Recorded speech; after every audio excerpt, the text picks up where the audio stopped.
The following episode of the Time Ram podcast was unfinished due to industrial action by the National Union of Podcasters. However, it has been specially completed using the service of specially trained dogs from Madam Sadie's Canine Academy for the Performing Arts.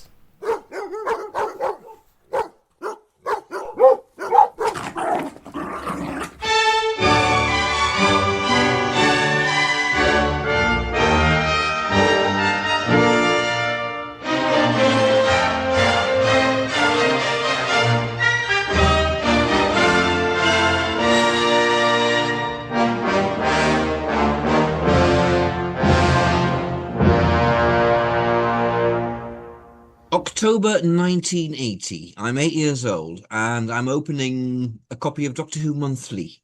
Doctor Who Monthly, it used to be Doctor Who Weekly and it's suddenly gone really adult. It's got lots of stuff in.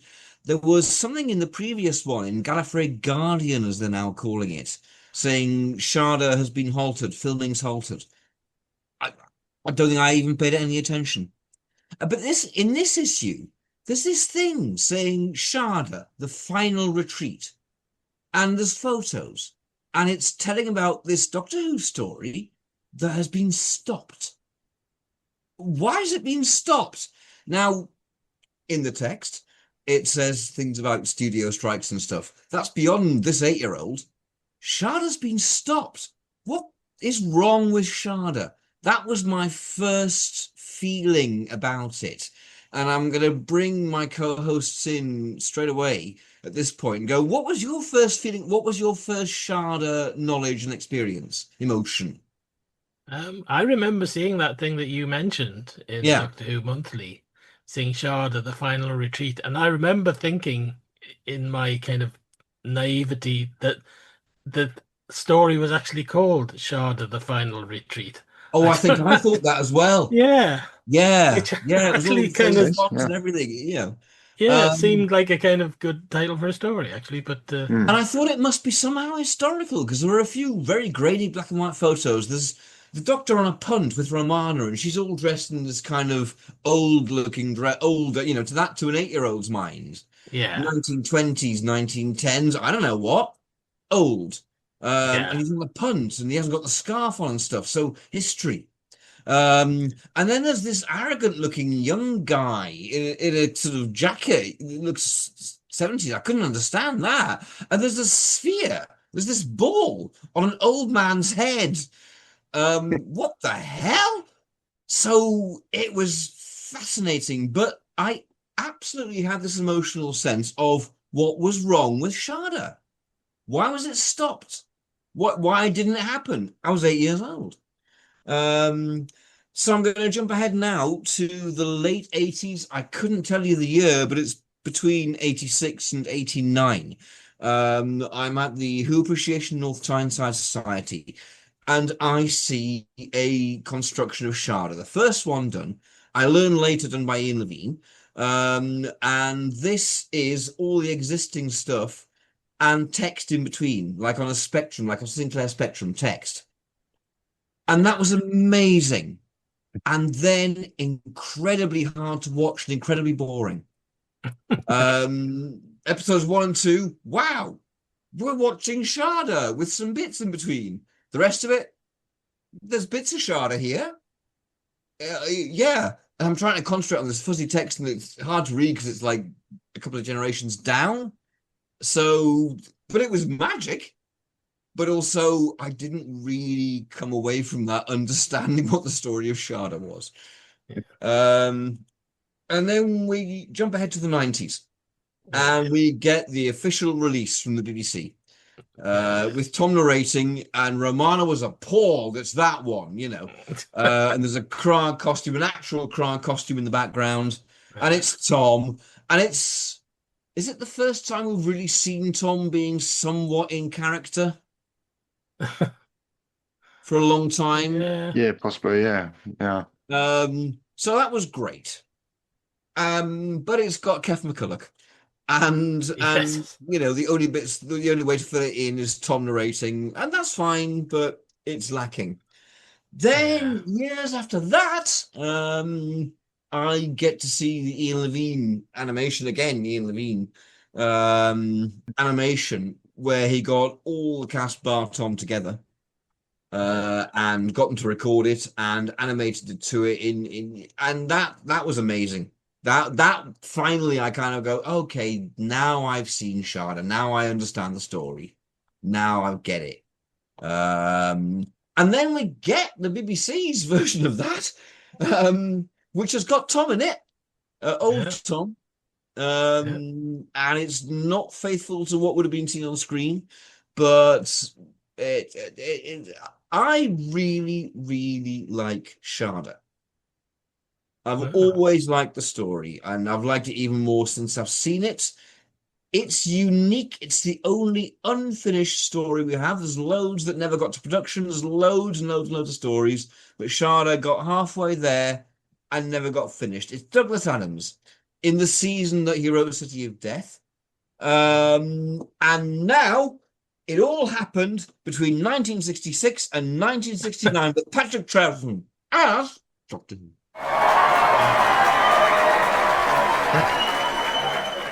What I do? I didn't get the chance to talk about how I came across Shada, but yeah. Didn't you? Well, no. please insert Do it that. now. Now. I wasn't aware at the time. I wasn't aware in 1980. I Did you remember not? no, well, I didn't get Doctor Who magazine. I wasn't aware of Doctor Who magazine. Ah, Yeah, I didn't you start know, getting I Doctor Who assumed that magazine. all three of us would have had exactly the same moment, yeah, approximately. No, And Paul and I I clearly did. I yeah. got a job as a paperboy in the mid 80s, and I came across the Doctor Who magazine summer special I bet you did. from 1986. Right. And that was the first Doctor Who And magazine your I've mind seen. So exploded. yeah, I thought that's a Yeah. magazine. Yeah. Wow. I Um, got issue three. Not one and two, but sir, I remember I was sitting in a car in 1978.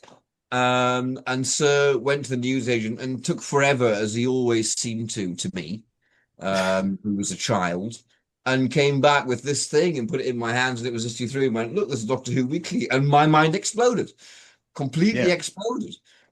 yeah, I got it from the start. I was actually aware Yeah, of it before it had been published because I used to buy a lot of superhero comics, Marvel comics, and it had been advertised before that in other. right, I think in Captain right. Britain Weekly. I saw it in. mhm. Um, and I remember I was off school sick when the first issue came out, and my mother brought it in for me.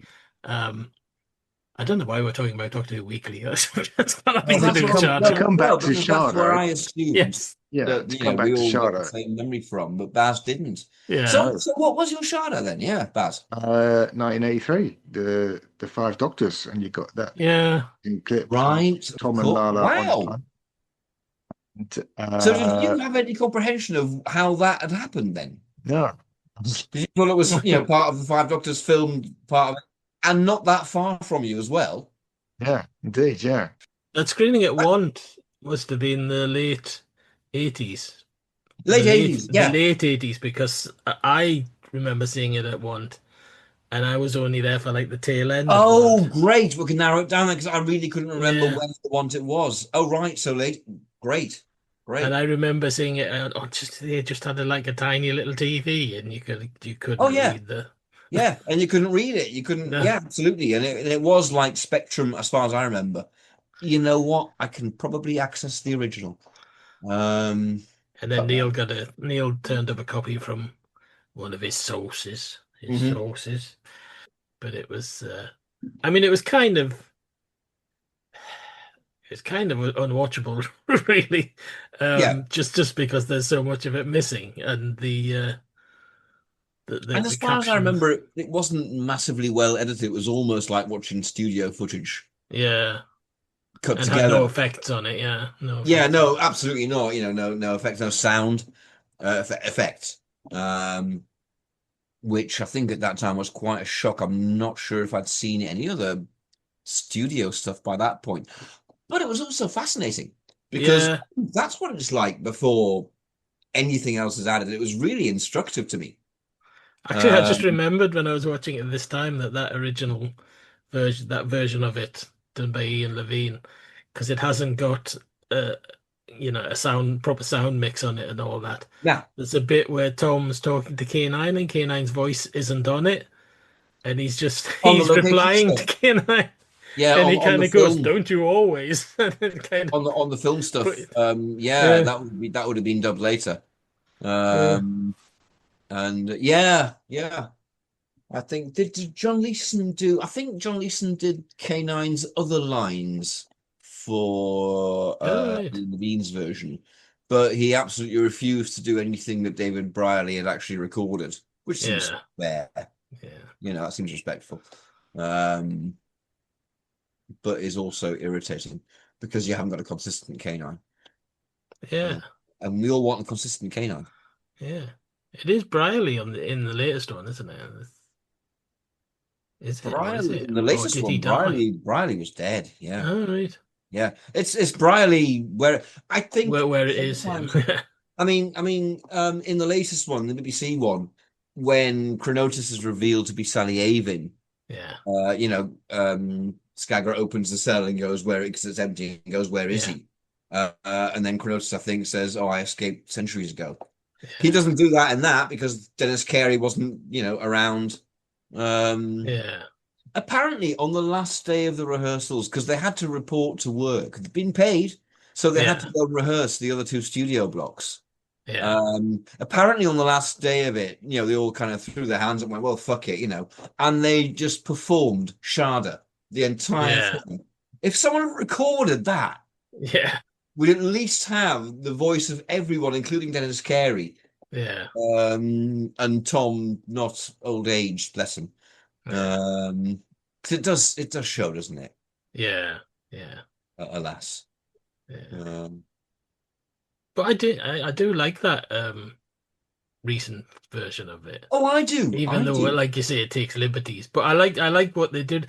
I like I like the thing that they do where it first goes in the animation where the camera pans The up to the transition, sky and then that's back so down clever. and it's animation and you just think, Yeah, well, that's it saying, okay, this it's is going to what be we are. doing this.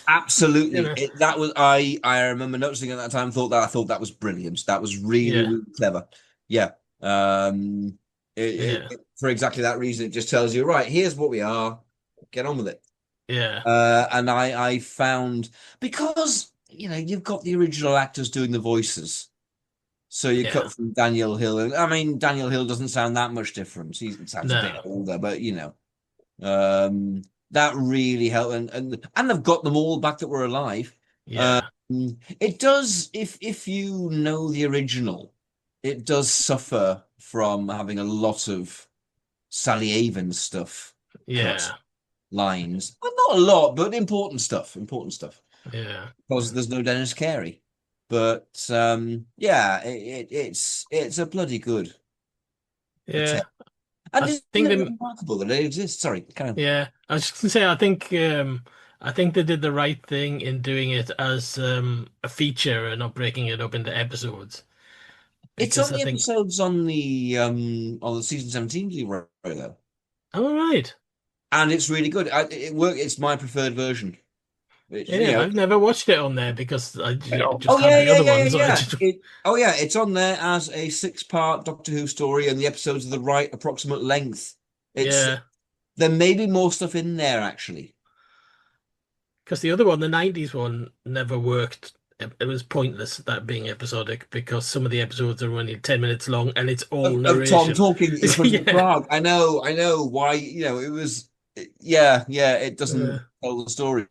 You've got to do that as a 90-minute, really, yeah, and gloss over an awful lot of stuff. yeah, We kept it going, Baz. We kept it going. We've been chatting about different versions. There's yeah. so Um, many versions, isn't there? I mean, there's the Paul so McGann many. version. There's no Doctor Who story like this. No. No, Yeah. Um, there really isn't. So let's get down to Troughton. yes. Let's celebrate this Christmas episode with a story by Doctor Who's best known atheist. Great. Yep, absolutely. Yeah. It's what he would Um, have wanted.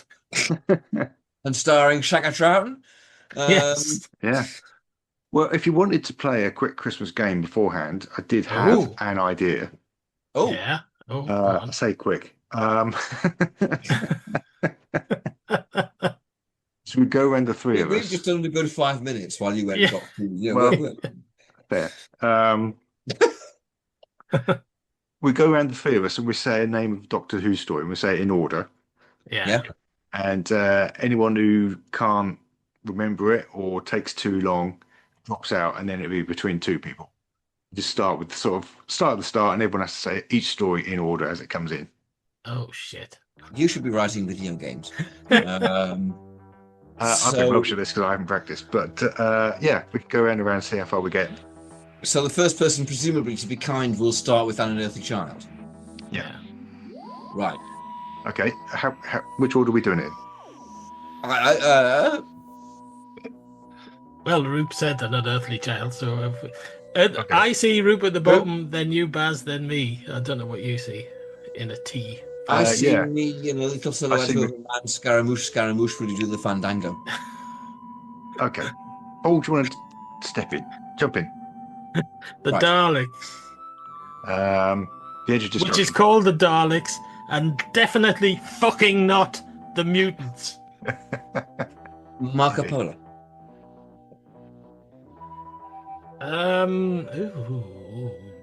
Really? The Keys to Marinus. The Aztecs. The Sensorites. The Reign of Terror. Planet of Giants. The Dalek Invasion of Earth. The Rescue. The Ravens. The Web Planet. The Crusades. Space Museum. The Chase. The Time Meddler. Galaxy 4. Mission to the Unknown. Dalek Master Plan. That was an easy one. That's wrong. Oh, it's Yeah, wrong, wrong. isn't it? It wasn't Wrong. an easy one. It's Yeah. the Mythmakers. It's Oh, the shit. Mythmakers. Yep, Yeah. yep. Eliminatio. Yeah. Illuminati. Okay. To me then. Okay. The Mythmakers. The Dalek Master Plan. The Massacre. The Ark. The Celestial Toymaker. The Gunfighters. The Savages. The War Machines. The Smugglers. The 10th Planet. The Power of the Daleks. Highlanders. Underwater Menace. Moonbase. Macroterra. Faceless Ones. Eve of the Daleks. Two of the Cybermen. Marvel Snowmen. Ice Warriors. Enemy of the World. Is anyone... Who's the external arbiter on all this? I don't know. We should have a list. Although if we had a list. The web... Well, you've... I'll get a list. So you must list. The Web of Fear. The Wheel of Space. No. Fury from the Deep. There we go. All right. Hey. I won't need a list then. A moment, I must do my Exalt. Doctor Who fan Exalt over. We could do that in the new series, but I think we would have died in seconds. No. I have no I'd have got chance. to the end of Eccleston and that would have been it. Yeah. That was, and we should. That'd be fascinating. Yeah. We should do that for the New Year special. Yeah, that's a much fairer competition. Yes. For the episode 100, I was thinking of putting some quiz stuff in, and I was looking at the old. I looked at the Doctor Who quiz books, the Target ones, and I thought these are all too easy. We would get all of these straight away. Yeah. And then I looked at a sort of more recent quiz book that had a lot of stuff in about the new series, and I thought we won't get any of these. Not a clue. Yeah. So there wasn't like a one in between, in the middle somewhere. And it's not like we all don't love the new series. It's just that I've always said to people who are kind of maybe more new series fans than old series fans, but fans, I've always said, yeah, I'll never be 5 years old watching the new series. Yeah. No. It's as simple as that. Yeah. For me, It was a different time in my life, and therefore got a less formative reaction. Yeah. Yeah, we don't have the time to spend all our lives thinking about it anymore. There's that as well. There's that as well. Yeah. It's just There's that that as kind of well. spare time Yeah. goes. Yeah. Yeah. Yeah. Yeah. I still spend a Yeah, lot of time reading yeah, old series stuff, though. it kind of washes over me a lot more now Oh yeah. than it used to. I mean, I don't mean that in a horrible way, but kind of obviously when we were younger, you analyze it a lot and you take it all in very much. Now it just kind of washes over me more. It's not quite for us anymore, is how I feel.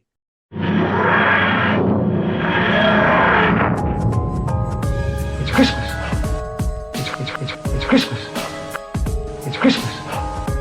Here's a toast. A happy Christmas. Here's a toast. Here's a toast. Don't you remember the police station? Christmas? So it was, yes. Here's a toast. A happy Christmas. Here's a toast. Here's a toast. Incidentally, a happy Christmas to all of you at home. We haven't even started episode 1 yet. No, we haven't. Did you want to launch into some plot then? Okay, yeah. Yeah. It opens on a space station, Yeah. Yeah. which I wish they'd done just. I suppose did we all watch the same version? I watched the version that's on the Blu-ray, 6 episodes. BBC, the 6th episode. BBC Paul didn't know it existed until. Well, 2 minutes yeah, ago. I Oh, watched right. the omnibus version, but it's exactly the same thing. It's the same stuff. Yeah. Yeah. Yeah, they've done a slight re-edit on it. Yeah, There is. I think there is. I think the 6 part 1 has got a bit more. It's got some extra little bits in it. Yeah. Yeah. Yeah. So it's irritating because they haven't quite done their research. So their voiceover says we're on the Foundation for Study of Advanced Sciences. And then about episode 4, Tom arrives and he looks at the sign on the wall and it's the Institute of Advanced Science Studies. So Yeah. And there's a gag about it as well. There's a thing about it, so you can't really ignore it. yeah, I wish they'd kind of iron that kind of thing out. Just check the script against what's been filmed. So that was the voiceover recorded for 1992, I think, by David Brierley. When he did K9 stuff on film, he did the voiceover for that. So that's J&T stuff. Right, Yeah. okay, so that's J&T. That's J&T. And they use it because, hey, it's David Brierley doing that voiceover. That's as authentic as you're going to get. Yeah. But also inauthentic. I absolutely, yes, I have thoughts of also. Yes, annoying. Anyway, we're on the space station. There's a bunch of guys on there that are attached to this ball. Yeah. And we find out later these guys are all geniuses, and one of them is Skagra. Yeah. So he basically gets up and leaves, and the rest of them all go a bit doolally. So in terms of design, the Ice Warriors with the central computer type thing. Mm-hmm. Yeah. I think it's going to be like that. Yeah. In the 60s. In the 60s version, yes. In the Troughton era. It's going to be that sort of look. Let's go with that. Why not? Yeah. Yeah. When are we setting this? There'll be oscilloscopes. Right, it's got to be Zoe. That was what I was thinking, because I can't see Victoria doing the Romana stuff. Yeah. Yeah. Because there's no way that Jamie's going to work out how to function a fucking TARDIS. But Zoe, she might. Yeah. So and also the general intellectual banter. It's Zoe. Yeah. And it's Jamie on the punt. It's Jamie punting, Doctor and Zoe dangling their fingers in the cam. Yeah. I'll be tempted to set this around about the time of the Space Pirates because we can't see that either. Space Pirates, yes. Yeah. So when we were talking earlier about the satellite, I was going to say Space Pirates. It looks like that. Yeah. That kind of design, shot on film, 35mm, Ian Scoons. Yeah. Right. So we're replacing the Space Pirates with Shada. Yeah. Nice. Yeah. Excellent. Yeah. Right length as well. Yeah. Lovely. Makes it nice and easy. Yeah. I was thinking for Skagra. I don't think they'd have such a young villain in it. It would be an older actor. I was thinking somebody like Kevin Stoney, maybe. I think it would be an older actor. I thought Philip Maddock. Yeah. Playing it like the War Games. Yeah. And you can see it immediately, can't you? Yeah. Jack May being very fruity. Jack May would be shit as Skagra. You can just see him in that bit in I'm the going to courtyard. put my mind into all of your minds. Well, or something if I can remember what I'm saying anyway. Drink is marvelous. That bit in the courtyard. Come here. We are going to be too late again. Nah, honestly, Philip Maddock, please. I love Jack May. But that is miscasting. Yeah. Now he can play the porter Yeah. or the Krog voices. That'd be cool. Yeah, that's Jack May doing the Krog voices. Yeah. Was primarily known as a radio actor, as we said. Yeah. Yeah. I have broken the code. We can fix it for you, master. Brilliant. Excellent. This is already better. Well, then we cut to Cambridge. Yeah. Which obviously is a lot of location work. I don't know if they're quite as much location work in the 60s, but they might have a little bit of punting, maybe. Yeah. Abominable snowmen. Yes, they did. Yeah. Yes, they did. Sometimes. Oh yeah, Abominable Snowman, because it's at the start of a season. Yeah, normally they'd be cramming it in at the weekend. Now, I mean, the advantage of the Space Pirates is they do have, I think, about a week beforehand, which they can do some stuff. Luckily, season 6 started with the 5-part story, The Edge of Destruction, which saved an awful lot of money in the Time universe. There wasn't money so much as time, they just didn't have the Well, time. time is money. But yeah, true. Yeah, time was. But hey, it's Shada, so it exists in a different space-time continuum, and they pushed the boat out somehow. Yeah. I tell you what, we'll get a 4-part story as Troughton's last one. We're not going to get a 10-parter. No. As Troughton's last. But we'll have to expand it to 10 parts, No, we won't. That would be impossible. I'm hoping we get Night of the Doctor. We get the twin dilemma. And we'll have to... Oh no, that's a first story, isn't it? Yeah. Thank God. Yeah, good. Very good. Yeah, when you were saying about Jamie doing the punting, I just had this. That can't be canon. I just had this image of Jamie kind of doing the punting and going, "Oh, do you not want to have a go, Doctor?" And the Doctor's just like, "No, you're doing fine, Jamie. You're doing fine, Jamie. I'm just dangling here with Snowy." And Jamie's wobbling everywhere and going, "Christ!" Well, not Christ. What's against nature? Wasn't he meant to be on the water? There's all these young men looking up my kilt. That's Cambridge for yeah. And this is Cambridge in 1969 then. Yeah. Well, like 10 years earlier, I imagine it would look exactly the same. Imagine it wouldn't be massively different. Exactly the same. Well, as we know, I mean, black and white. I grew up in Cambridge or near Cambridge, and I remember Roop bringing you to visit Cambridge in the early 90s, and it looked exactly the same. Well, this is always, whenever I watch Shada, I think of you. It's the Baz story. It's the one that you own, to me. And yeah, absolutely, going around all the locations, and they were exactly the same, and going and drinking in the pub, and then dangling across the TARDIS gates. Yes, we got to the gates where you get stuck with the TARDIS there. And grabbing on them and dangling like Tom. Yeah. There must be photos. You must have them because I haven't got them. Possibly, yeah. I mean, Christ knows how long it's since I looked at them. Yeah. But yeah, that was great fun. Loved it. Good times. So I'm very warm towards Shada. I was before as well. Yeah. But warmer still. It's across the atmosphere. I mean, of course, Douglas Adams studied in Cambridge. Absolutely. Yeah. One of my favourite quotes from Douglas Adams is he once said, "The best way to get out of Cambridge is to go round and round the ring road until you reach escape velocity." Which, if you've ever driven in Cambridge, listener, is pretty accurate. Yeah, actually, yeah. And I do remember visiting with Roop in the early 90s, and we were walking down the street, and a bloke came the other way, just walking down the street, going, "Wee, wee, wee, oh my God!" Yes, the wee bloke. Fucking hell. Yeah, and just happily, and no one interfered with him. No one interfered with him. He was just, and he wasn't dressed oddly or anything, was he? He was just, No. yeah. Right. So, we'll never know. Yeah. I might start doing that along the Uxbridge Road.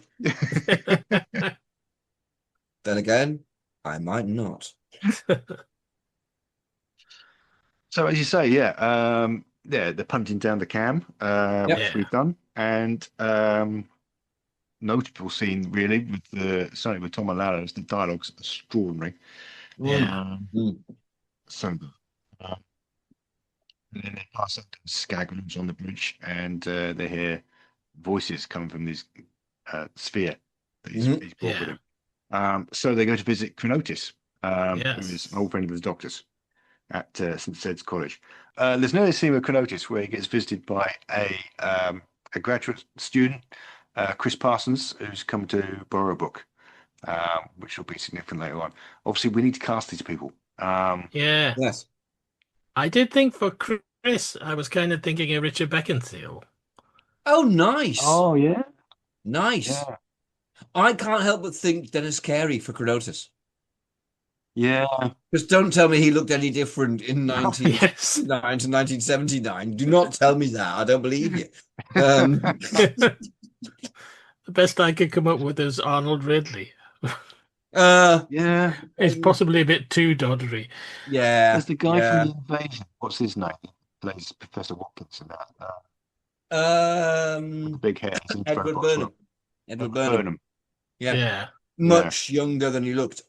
Yeah. Yes, because he's in Nightingales, like in the 90s. Yeah. All right, And he looks exactly the same. Yeah. It's an extraordinary thing. It's a bit like Eileen Way, isn't it? She was just always that age. Absolutely. One could argue William Hartnell, Patrick Troughton, and John Pertwee. Yeah. You know, they all. I mean, Troughton was 47. Yeah. When he started as a Doctor. Yeah. Blimey. Yeah. Well, you know, it wasn't in the best of health, but yeah. I think nutrition has just improved significantly since then, and Yeah. general knowledge of it. Yes, so Chris has borrowed a book from him. So, the Doctor gets there with Jamie and Zoe in that case. Yeah. Yes. Yeah. On a punt. Oh no, we've done that. Yeah, that's fine. Yeah. Good. I just pictured them being on the punt right up to the front of the university. Yeah. The one where they filmed it, you can't get to on a punt. Some of the universities back onto the cam, but not the one where they did. No, you can't. Yeah. I remember you taking me there. Yes. Having the same realization. It's like when you go to Port Merion. Yes. Yeah. And having lived there, you know the geography, the story doesn't work. Yeah. Makes no sense. Yeah. Totally. As Doctor Who has never yet been filmed in Newcastle. No. True. Yeah. So it becomes clear pretty quickly that Chronotis is another Time Lord, or at least in 1979 it does. I think we go for broke because we can't ignore the Time Lords in this story without eviscerating it. I think this is the story where the Time Lords are revealed to be a thing. Right. Okay. Yeah. Well, it's I don't know that we haven't already mentioned them in I don't know either. To be honest, we've had the monk before. We've had the monk. A good man goes to war. Yeah. We've had a good man goes to war. Yeah. I can't remember exactly what law we created there, but let's just do it. Let's just have this. You know, fuck it. Why not? It's the Time Ram universe, and there we are. Yeah, we can't really get away from it. Yeah. No. Chronotis has been there for 300 years, just in the same college, which again is a very Cambridge thing. And nobody comments on it. It's just taken. They're just too polite to mention it. Yeah. So when Tom turns up, him and Romana are responding to a signal that Chronotis sent them. But actually forgot that he sent. Yeah. But Sharon can't steer the TARDIS. let's have Troughton being mysterious here. Let's have, the TARDIS materializes. It's being drawn in a way, and the Doctor's being really cagey about it, and in a way he hasn't been before. And Jamie and Zoe going, "Well, what's going on then?" So he's a bit kind, you've known him for a while. And he's going, "No, I haven't seen this before." So let's straight away set up a mystery. Okay, yeah, something's drawn the TARDIS. Yeah, right, yeah. And he's masking it. The mystery is not that the TARDIS has been drawn, but the Doctor's masking it. He's hiding it. He's flim-flamming. Yeah, more than usual. Yeah. And is he scared? Maybe he would be. Let's maybe bring that in from the War Games, where he's kind of, all this time he's been reluctant, he's been running. That's the only thing we really have of Troughton and the Time Lords, apart from the Three Doctors. Yeah. So he's apprehensive, I think. Is Knotis an old friend of his, or is this the first time he's met him? I think he's an old friend. It's easier. Let's keep the relationship the same. Yeah. It's typical Douglas Adams. You can't really change very much without breaking it because it's really well thought out, to my mind.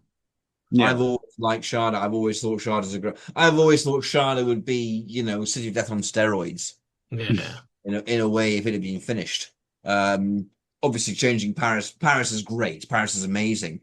But the studio set of Prehistoric Earth is dog shit. It's really cheap looking. And so, Shada would have had its sumptuousness and its really season 17 looking stuff. I mean, it's not the most densely plotted story. I say that's the thing that it works in the 60s actually, but it's not fast. You could have got this into 4 episodes quite happily. It's not. I suppose. I don't know. Now watching it before, I didn't feel that interesting. So we'll explore as we go on. Yeah, I think it's mainly the dialogue so sparkling that you kind of go with it. But actually, yeah, that's fair. You can see why Douglas Adams reused most of it in various books because I mean it's the most Douglas Adams of the scripts that he wrote. It's Douglas Adams' Doctor Who more than City of Death, I think. At least he had some time to think about this. City of Death was partially as well. It's David Fisher, and a good job, I think, of Graham Williams. But this is, and it is about him. Like you say, it's set in his old college. This is Douglas Adams as the Doctor, really. Yeah, I mean that little bit of stuff with Chronotis and the offering them tea, which obviously crops up in Dirk Gently's Holistic Detective Agency with a character who is almost identical. Indeed, is really nice. And the fact that he does it twice to kind of imply that this is this thing that Chronotis does. At first, you just think he's being dotty, and then when he does it with the Doctor as well, you think it's like he's just taking the piss. To develop on that again, very Douglas Adams. He does it in episodes 4 and 5. When they burst into his TARDIS from the Krag ship, the first thing he says is tea.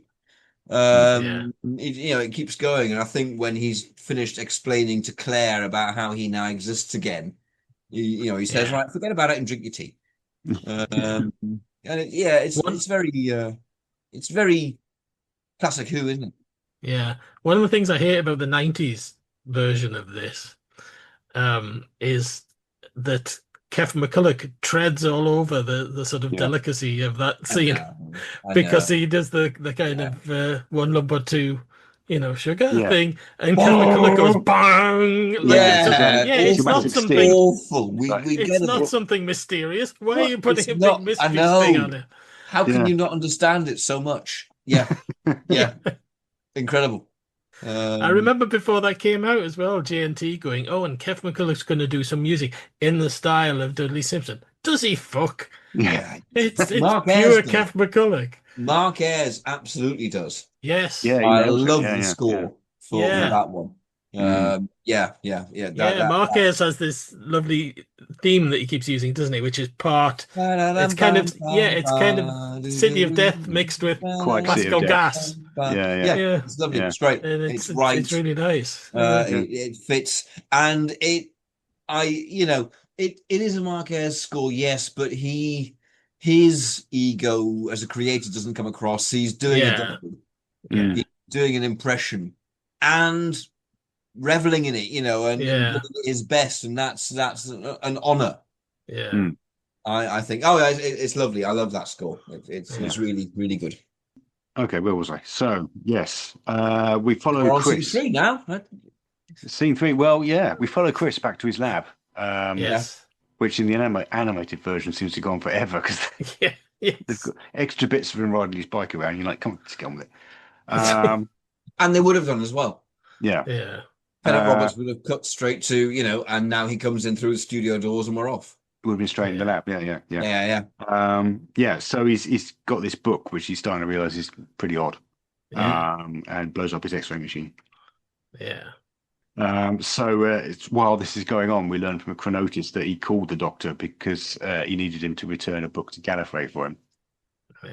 Yeah. Which maybe try and go and do that for him. I don't know. Yeah. Well, it's this way of drawing the TARDIS. Yeah. Maybe he just needs to get it off planet because I don't know if Troughton can get it to Gallifrey or not. So, yeah. I think we go full Gallifrey. I think we have that discussion in episode 1 of this story.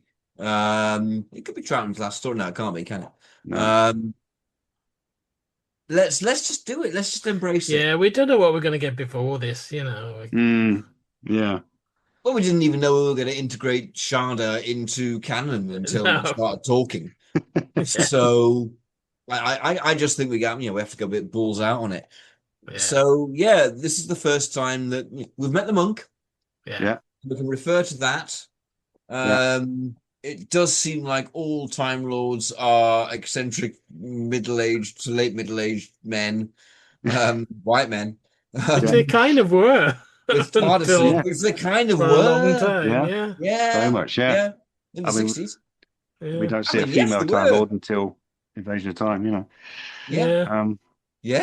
Christ, Christ, So Skagra's also after the book. He's quite keen on getting this book.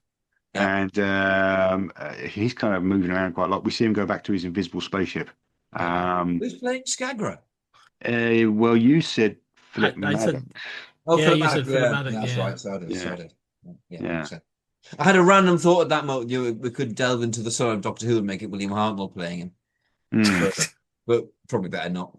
What was your suggestion again, Paul? For Kevin Stoney, I think. Kevin Stoney. Oh yeah. That'd work too. Yeah. I think you need someone. Philip Maddox in his late 20s at this stage, Skagra's young. Skagra always comes up to me as this young, arrogant twat. He just hasn't learned yet. Because of Christopher Neam's age. Yeah. And I think because of those photos, those really early Grady photos I was talking about in the intro. Who's that guy? Who's that young-looking guy? Menacing Romana. What's going on with him? I just didn't like him immediately. I didn't realise for years that Christopher Neame would have been quite well known then, because he'd been in quite a few Hammer films. Yeah, he really almost starred in a couple of Hammer films. Yeah, Secret Army, wasn't he in that as well? Oh, he was a name. He was, Well, I mean, he's worked in the States since then, hasn't he? I mean, he's had a pretty good career. But it's like Graham Crowden as well. Haunted Lyman. We had no idea who he was. No. I didn't anyway. Louis Fiander in Nightmare of Eden. He'd done quite a lot of stuff. Yeah. I suspect City of Death was the first time I saw Julian Glover. Certainly Catherine Schell. Yeah. I would have seen Julian Glover like the year after in Empire Strikes Back. But probably, all these amazing names and these amazing actors we saw first in Doctor Who. Yeah. And a lot of them in the late 70s. Well, of course, in the late 70s when we were watching. Yeah. But Well, I mean, Catherine Shell had already done Space 1999, but she's kind of unrecognizable in that awful haircut. That's where that small age difference between you and I comes in, or you know, me and Baz. Yeah. You know, a year or two makes a hell of a difference at that age. Space 1999, I was aware of on first broadcast, but not as a thing that I comprehended really. Yeah. Yeah, I was vaguely aware of it, but I think it was on the wrong channel. So yeah, you haven't even seen it. Yeah. The funny thing is, I remember reading somebody somewhere I was reading was saying, "Oh, it was on in competition to Doctor Who," and I was thinking, I remember watching Space 1999, so I don't know if it was repeats or whether Time Tees. No, it's different ITV regions. Yeah, it's Time Tees. Time Tees were quite capricious. They didn't really play the game. They did not. I remember watching UFO at like midnight in the early 89, 90 or something like that. Yeah, because I was just reading recently somebody was saying about Crossroads, saying Crossroads was on at 5:15 every night, and I was thinking, no, Time Tees it wasn't. Nah. That was when Happy Days or Mork and Mindy or something were on. Absolutely. Yeah. No, I didn't fuck with Geordies like.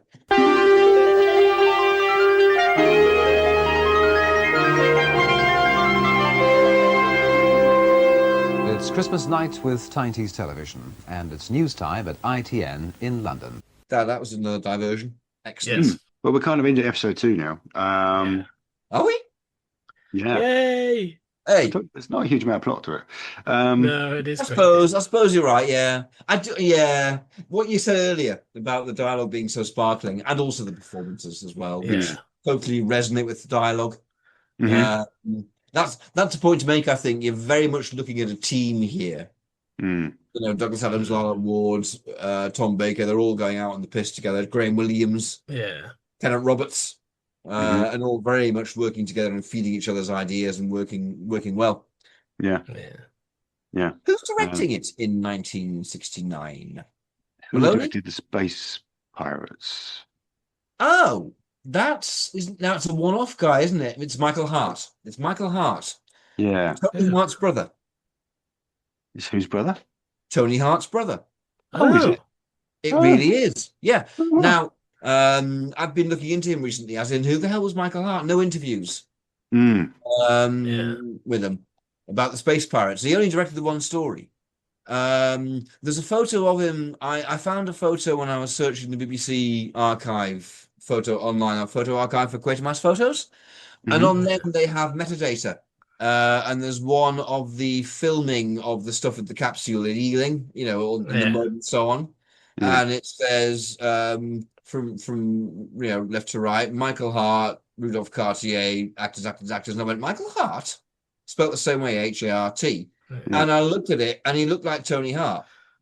And so I went, Michael Hart, Tony Hart on Ye Search.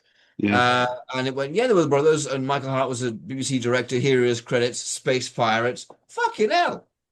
Maybe I should have mentioned that at some point. I just bimble off on these things sometimes on my own.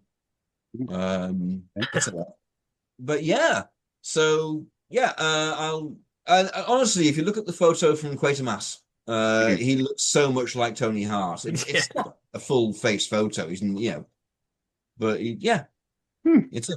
so he would have directed this, therefore, and therefore we have absolutely one episode's episode of what his direction would have been like. And it's a really talky episode in 2 sets. At the moment. 3 sets at the moment. But also at the moment, that is all we have to go on. Yes. And we are recording this now. Yes. Indeed. Because time. So we're no further forward, man. Okay. No further forward. Let's say the Space Pirates episode 2 is workmanlike. But it's not demanding either. What else did he direct then? Any famous BBC things? He went to ITV and so on. I've got another photo. I've got 2 photos of him, the Quatermass one and one I searched on the ITV photo website as well, and something from like 1972.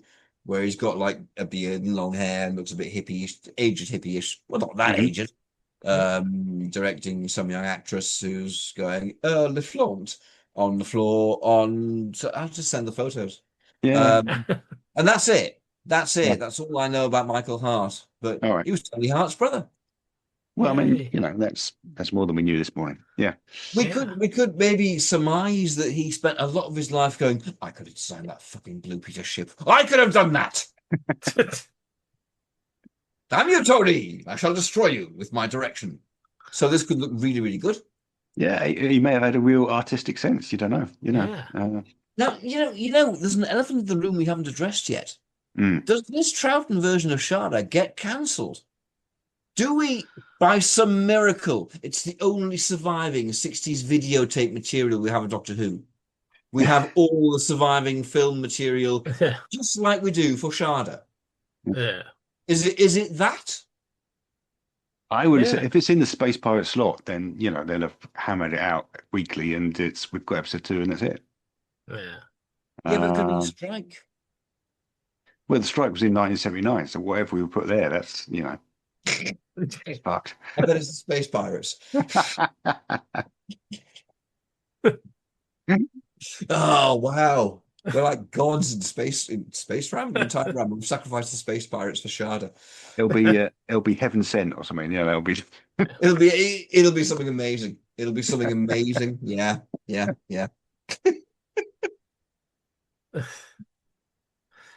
Day of the Doctor. So yes, episode 2. Yeah. Oh yes. Chris calls his friend Claire Kitely, who he wants to ask for help with this book. Keithley. I thought it was Kitely. They say Kitely all the way through. No, they say Keithley all the way through.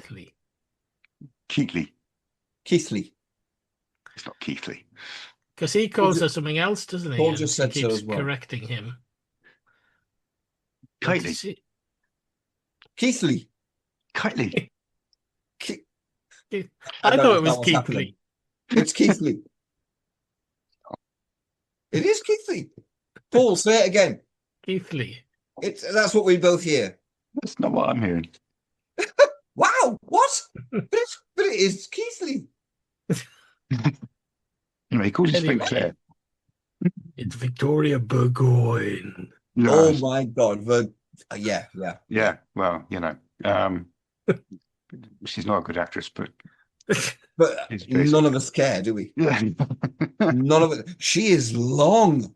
Yes. Yeah. This is the thing. My God. This is a point I want to raise about the animation. I have a point I want to raise, but I'm not. She is like very tall and slender. Very. And yet in the animation they make her look so dumpy. I don't know what's going on there. Yeah. I mean, Christ. They really Tom must have had difficulty. Tom must have had real difficulty. But that's because the wife was there. But yeah, extraordinary. Just remarkable legs. Really remarkable legs. It's just the way he says her name in that 90s thing. In the 90s thing, yeah. You know it. It's just dripping with lust. Unrequited lust. Yeah. He never had Victoria Burgoyne. Because Lara was standing there going, don't you fucking dare, Tom. I will rip you one. And she would have done. Yeah. Because she's aristocracy. Yeah. Tom knew it and just, you will, Lara. So,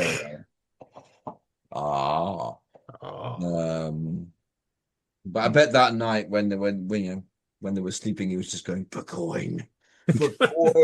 Oh. In his sleep. And it would be exactly like that scene from Life and Lives of a She-Devil. And maybe none of this can be used as usual. Marvelous. So who's played her in 1969? Oh. Helen Mirren. Yeah, she could actually. She could, yeah. Tran's going to be no better. Tran's going to be going, oh, GR. The moment it's starting home. There is that quite leggy one from The Invasion. Yes. Faulkner. Somebody Faulkner. Sally Faulkner. Sally Faulkner. Yeah. So that works. Twiggy? Twiggy, yeah. Twiggy would work, yeah. I'd rather have Helen. I know you would. Wouldn't you? Yeah, so we're learning about this book. Yeah. The book is the ancient and worshipful. No, is it the worshipful and ancient law of one of the two? Ancient and worshipful. I Ancient and think. worshipful law of Gallifrey. Yeah. Yes. Yeah. Yes. I think that gets called more than one thing in the the Probably. episode as well, because I think he Probably. gets it wrong at some point. Yeah. It's confusing. Yeah. Dennis Carey, bless him, is suffering from the William Hartnells in Yeah. 1979. Yeah. And on the footage, it's so blessed you can see Tom and Nala looking after him. Yeah. You know, which is nice. I am Kamelion. I am a metal man. I can adopt the face of the whole human race. I can be anyone. I can be good or bad. I can be pleased or sad. I can be Doctor Who or your sweet cousin Sue. I've even been your dad. But when the moons rise over Zarephath, I start to wonder who I really am. Could I be Mr. Spock or Quatermass? A pint of Guinness or a tin of Spam? I am Kamelion. I am a metal man. I can be all of those. Sarah Jane Smith or Rose. I can be anyone. Sometimes I bemoan having no will of my own. Looked after like a pet or a Meccano set. Still I mustn't grow. But in the midday sun on planet Sarn, I start to wonder if they really care. The master rescued me, but for what ends? Why don't you ask him? He's in a bush over there. I am Kamelion. I am a metal man.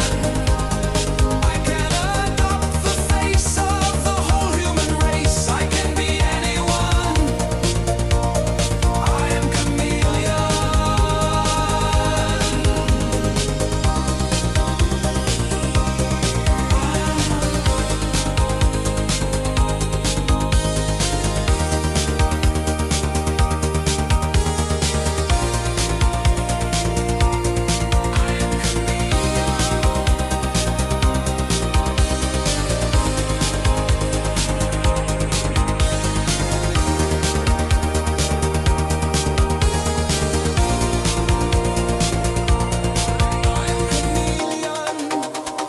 Unexpected as it may be, I do have a mind of my own. I do have a mind of my own. I do have a mind of my own. I would make an excellent cook.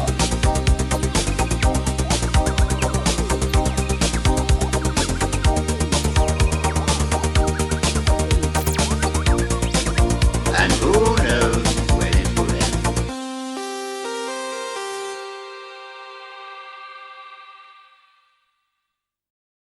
So this book's really dangerous. And Now, this is when we're going to get into darkened conversations, isn't it? This is when, the Doctor's going to be, Cronotis is going, it's from the Panopticon Archive or something like that. Yeah. Or the Doctor has to. And Yeah. Jamie and Zoe going, what are you two talking about? Yeah. What the fuck's that, Doctor? Maybe Cronotis just blabs it. Yeah. Maybe Cronotis just kind of goes, look, you and I as Time Lords, and Troughton just goes really serious. Yeah. Suddenly and looks down, and then looks at Jamie and Zoe. Yeah. And Jamie's having a wank. He doesn't care. Yeah. And Zoe, I don't know what she's doing. She's reading the books. She's found a physics book.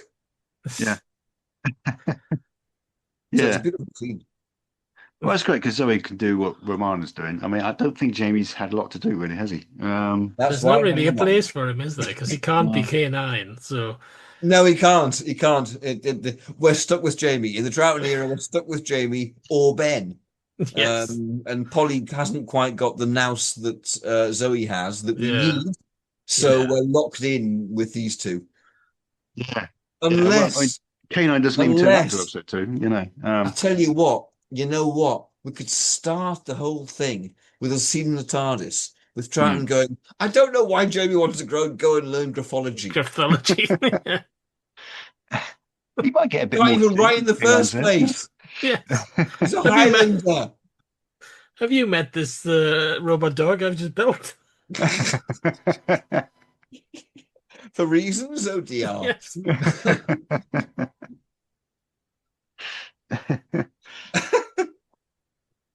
Can you Yeah. imagine K9 in the 60s? But a lot of the stuff with Romana and K9 is sharing scenes, so Zoe's just being Yeah. really, really fucking clever this time. Yeah. Yeah. Yeah. So it's Zoe on steroids. Yeah. Zoe on steroids. Yeah. We're getting a lot of conversation here about this book and about Sally Avon, who's Yeah. a notorious Time Lord criminal from the past. Yeah, Sally Avon. Oh, I can see Troughton doing that. It's like when he's talking Yeah. about my family, his family in Yeah. To the Cybermen. Hmm. My family, I bring them to my mind. I forget Sally Avon, childhood hero, Yeah. all that sort of bit. Yeah. Yeah. He'd sell that. Yeah, well, definitely. Yeah. Tom sells it as well. It's great. He's gonna. Yeah. Tom does, yeah, absolutely. Yeah. It's a very, very different way of doing it. Both will do it perfectly well. Mm-hmm. Yeah. Mm-hmm. They're very different doctors in that way. Yeah. So we get sort of lengthy sequence here with Chronotis trying to remember who's borrowed his book. Yeah. Meanwhile, Claire quite sensibly sends Chris back to ask the professor Mhm. what this book is Yeah. because they don't know. So they end up passing each other. The doctor goes to find Chris, and Chris Yeah. goes to find Chronotis. They actually pass each other on the street. So there's this Troughton on a bike in Cambridge. That's going to be great. There's going to be a lot of whoa, Oh, and chaplain stuff going on. Yeah. He's going to love that. I think there might be less location work in this. I stand by that. But yeah, possibly. you There might may wanna be. find- Yeah. Yeah. Well, I mean, in production terms, if it's the Space Pirates, Mm. but then in production terms, we haven't had the invasion before that, and we're not having the war games after it. So it doesn't really make any sense to do it that way, does it? We can write the archives for the whole of it once Time Ram's finished. Yeah. When we get a season finished, we can do a book about that. Yeah. How's Then we're that? in trouble. Then we're in trouble. yeah. Okay, so eventually, what happens is Zoe and Jamie go back into the TARDIS to make some tea Yeah. or to get some milk. Yeah. And that's when Scarecrow turns up and attacks Chronotis Yeah. and sucks his brain out Yeah. in ways. Can we maybe because it's obviously ridiculous for both Zoe and Jamie to go into the TARDIS to get some milk. But really, Chronotis should be protected. Jamie's going to be saying, "No, you go and do the lady stuff. I'll stand here with my fucking leaf out." And I don't know what knee fruit is. It was meant to be Scottish. It didn't work out like that. Nice. So maybe he gets his brain sucked. Okay, yeah. And then we can nicely keep Jamie out of the way for the rest of the story. It'll be he's like dead. Ben and Polly in the Faceless Ones. He's in the TARDIS in a coma with knee Brian Lake. And it also gives us some jeopardy for the sphere. They can't destroy it or something like that at the end because they have to get Jamie's brain out, man. Yeah, he like sucks out Chronotis's brain. It takes like about 5 minutes or something. It goes Yeah. to Jamie. He goes, And Jamie there you go. There you go. That'll do. Absolutely. Yeah. So let's do that. Yeah. Okay. And it doesn't affect Jamie at all because he's all instinct. Yeah. We might want to bring Jamie back before 6 episodes in. Yeah. He hasn't got a nose laser. He's not Ben. He's still going to be sharing scenes with people. Is it Ben that's got a nose laser? It was Oh, okay. Turlo. Turlo. Yeah. Yeah, yeah. It's annoying. There's an awful lot of companions who haven't got nose lasers. Yeah. The Doctor meets Claire and gets the book. And this is where, in the initial version, Romana and Kaline come out of the TARDIS at this point and find Chronotis dead. Or nearly dead.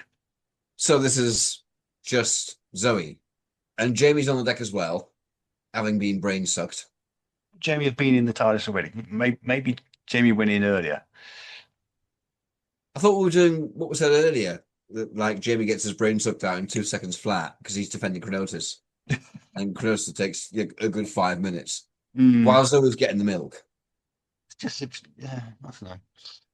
I don't know how we bring Jamie back from that before episode 6, which is kind of... Why do we need Jamie for episode 6? Because it's Fraser Hines and he's massively popular, and if he's not in it for the next 4 episodes, people will complain. That kind of logic has never stopped us. Basically, though, Jamie, you just have Jamie going everywhere the Doctor goes. He's just welded to the Doctor's side, really, isn't he? Which is pretty much what he is all the time throughout the entire Troughton era. He very rarely goes off and does anything on his own. So can we do something where the sphere misfires in a way and makes the Doctor and Jamie into a sort of Siamese twin?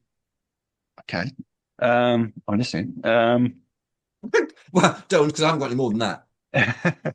Does Jamie suddenly become all knowledgeable and get a nose laser at this point? And this is how he's able to tell us Yeah.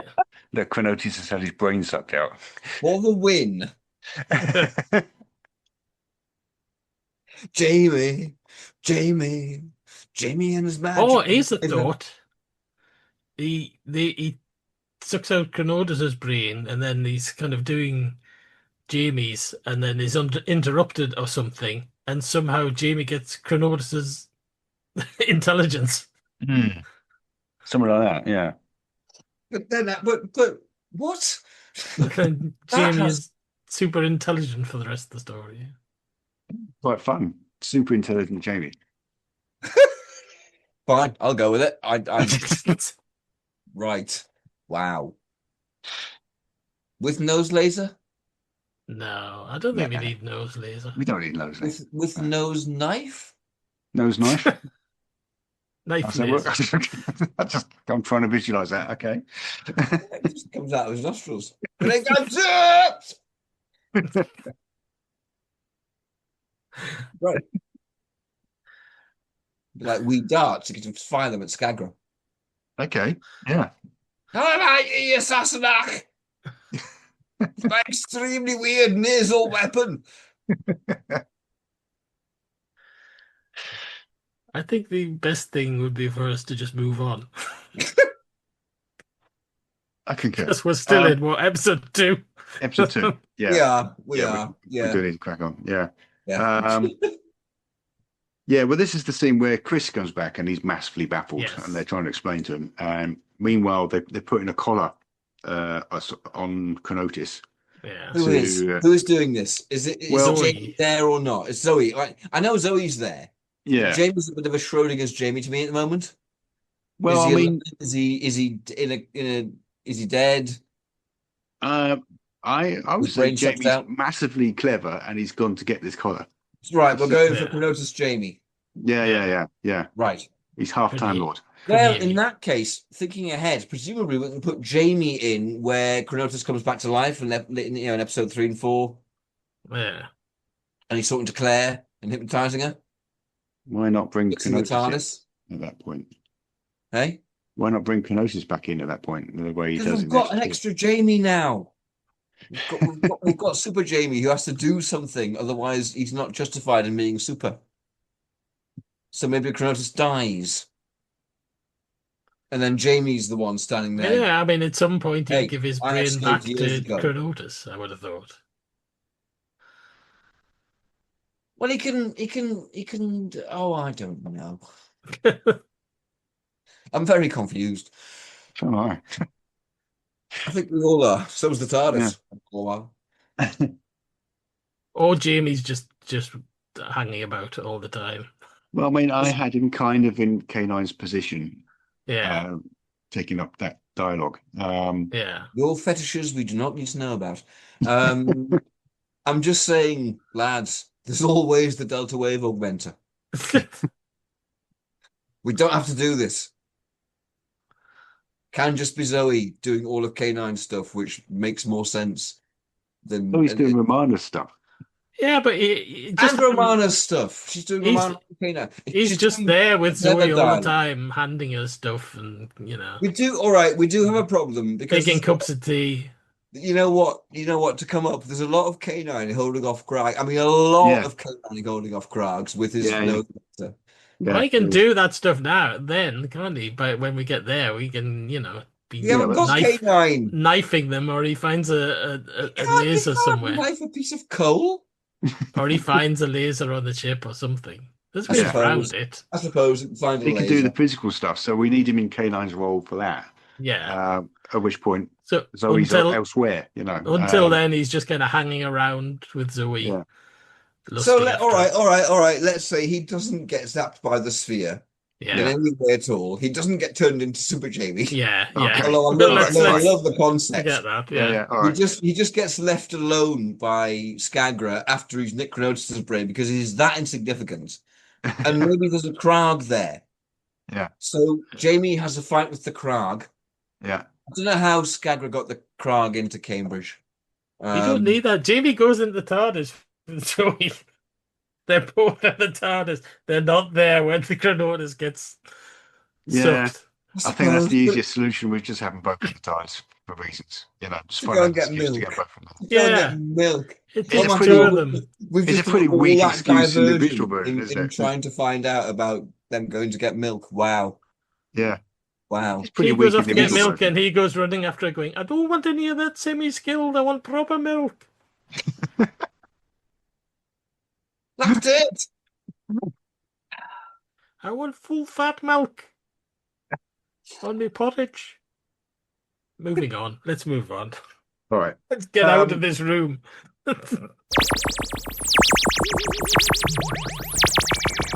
I bring you greetings from all Daleks. Exterminate. Exterminate. We wish you a Merry Christmas. We wish you a Merry Christmas and a Happy New Year.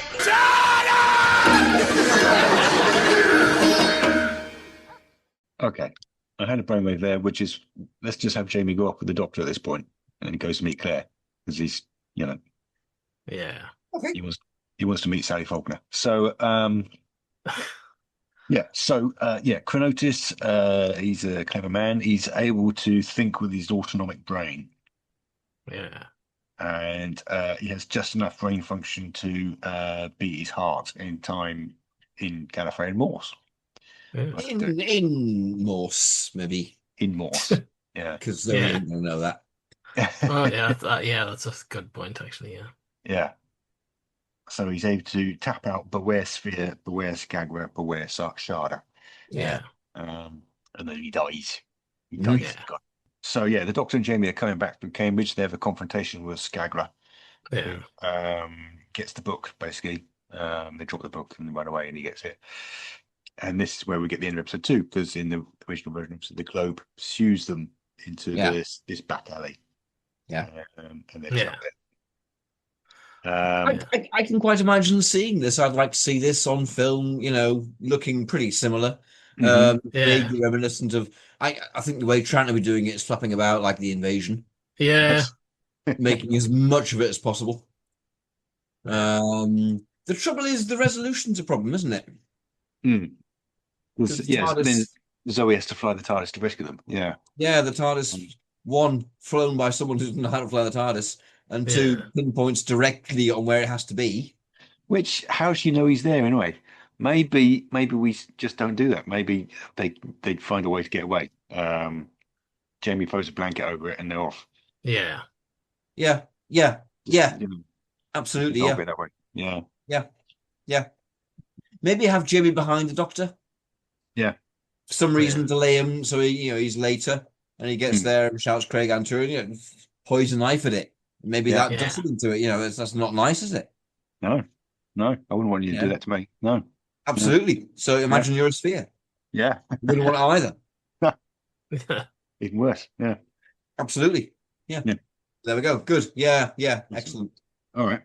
Yeah. So back at the professor's rooms, Chronotis's body vanishes, and basically everyone there, they're all there at this point, really, aren't they? They're waiting for a signal from the sphere, and as soon as they get it, they're off. They're away. Yeah. and then, this, I think, is all right for the TARDIS because they're following a signal. Yeah. Yes. Yeah. I think we're okay with that. And we'll have dialogue about it. We'll have Jamie going, "You've never piloted the TARDIS like this before." And, you know, again, he's brushing it off. Again, he's flim-flam. Yeah. It might almost be nice, actually, to put in a suggestion that the Doctor might be Sally Avon. Yeah. You know, we don't know. Yeah. Yeah. Yeah. Something like that. Yeah. You can hint at that. Yeah. The TARDIS obviously is in. Troughton's really good at being evasive. Yeah. The TARDIS obviously is in Chronotis's room there, and it disappears. And then Claire walks in. She's just missed them. Yeah. As they disappear. Does she shout Zowie or something like that? I think she should. Does she what? Shout Zowie. I think, you know, she should see the TARDIS vanish and go Zowie or some other 60s expression of amazement. I thought you meant she had a sort of weird pronunciation of Zoe. Oh, no. She hasn't met her, has she? No, okay. Who said Zowie? Is it from Captain Caveman? Captain Caveman. It is, isn't it? Yeah. That sort of thing. Zowie! Brenda! Dee Dee! We did break the time barrier! Kooky 60s chick speak. Yeah. Mm-hmm.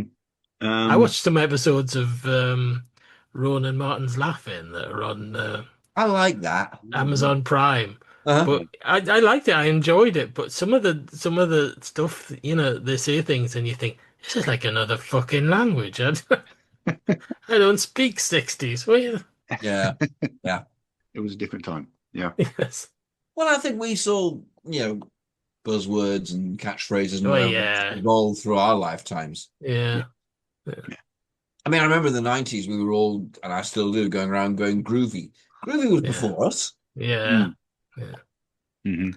Because we grew up watching repeats of the Monkeys and the Banana Splits on on the BBC. And those people who still talk with Leet. Yeah. Cracking on. So, they materialize. Sounds like a theme here, Baz. Just give them out of episodes we've got to get through here. Indeed. 2 episodes in 2 While to get started, we took a long time to get started. We'll be here all night. I had thought at some point. Yeah. So the materials by Scabra's ship, which is in a field and invisible. Scabra sees them coming. He's alerted to their presence, and he basically just lets them in.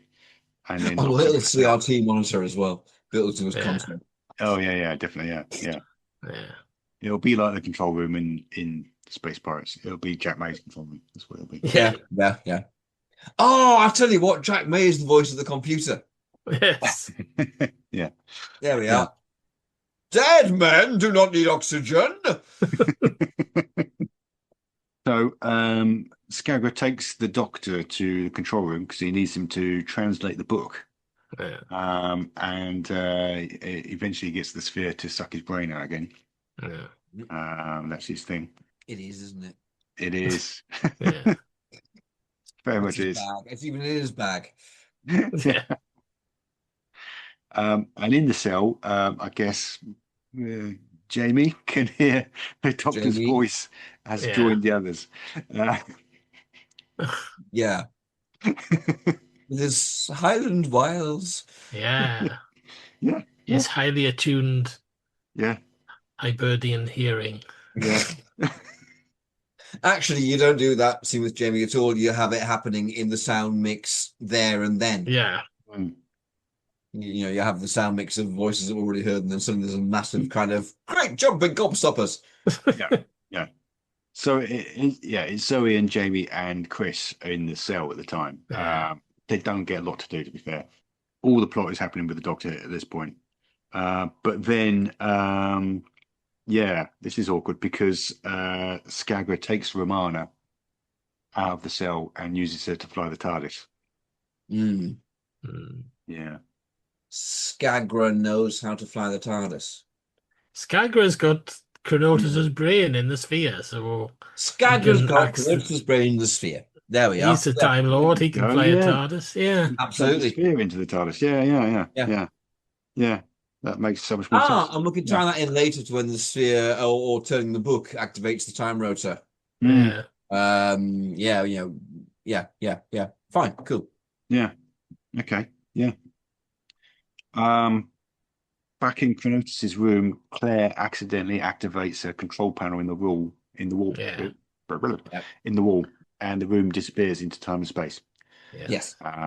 Which is fun. This only happens in Doctor Who. This is why I love Doctor Who. Yes. And I haven't really mentioned the Porter Wilkins because he hasn't got a lot of plot relevance, to be fair. But he has quite a nice comedy reaction at this point when the room disappears. That was one of the. I remember when I watched it at the Want when we watched it, Paul. There were gales of laughter at that moment. And the effect that's there in the BBC one isn't quite the effect that's there on the studio footage, which is on the BBC release, which is more shit. And he really goes for it. Yeah. He's the guy, isn't he? The guy who played Billy Bunter. He is. Yeah. It could possibly be the same guy in this, because yes, literally making Billy Bunter at this point, weren't they? Yeah. Or it could be what's his name, Peter Stevens, who played Cyril. Yeah, it could be. Yeah. Not remotely like Billy Bunter. Or it could be James Robertson Justice. Because why not? Haven't we had it? We've had him before as Glitz. Fine. Yeah, fine. we have it. Raquel Welch. Okay. Yep. Excellent. Is that agreed then? It's actually Raquel Welch as Wilkin. I thought that was me agreeing. I think it was me going, that's out there. I think that was Baz going, can we move on? Unless I hear dissent, I'm taking it as read. If listener wants it to be Raquel Welch, it's Raquel Welch. Marvellous. Back on Skagra's ship. The Doctor wakes up in the control room. He's managed to convince the sphere that he's very, very stupid. Yeah. Which I could see Troughton pulling off. Absolutely. Yeah. Well, that's he does that in the Crotons, doesn't he? So it's just like the Crotons. Yeah. So it didn't suck his brain very hard, so he's still got the original copy. Yeah. I mean, actually, that's kind of Troughton's Doctor's gag, isn't it? Dominates. Yeah. He's always playing stupid. Yeah. And just sitting and watching though in the background. He's that's absolutely the second Doctor. So this is that's great. Yeah, very much. Yeah. So he's talking to this computer in the ship, Skagra's computer, which is very loyal to Skagra. But he manages to bamboozle it. Really, he convinces it to release Chris and Jamie. Well, it's Jack May. That couldn't be difficult. Well, I mean, he tells the computer that he's dead, so therefore any orders he gives can't hurt Skagra. Yeah, basically. And this is the cliffhanger again, with dead men don't need oxygen. Which is a bit silly because then Chris and Jamie walk in, they do need oxygen, so it's like, yeah, but it's stylish. Yeah. And it's fun. It's very Douglas Adams. It's Douglas Adams style sort of fuzzy logic, isn't it? Yeah. You start looking at it and you think, it doesn't really add up, does it, Douglas? No. You can't even see your pants here. Yeah. Yes, you had a deadline, we know. And yes, it was 5 weeks ago.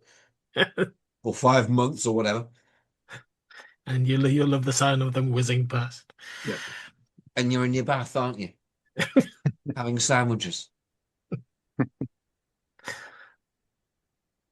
Yeah. was a legend, wasn't he?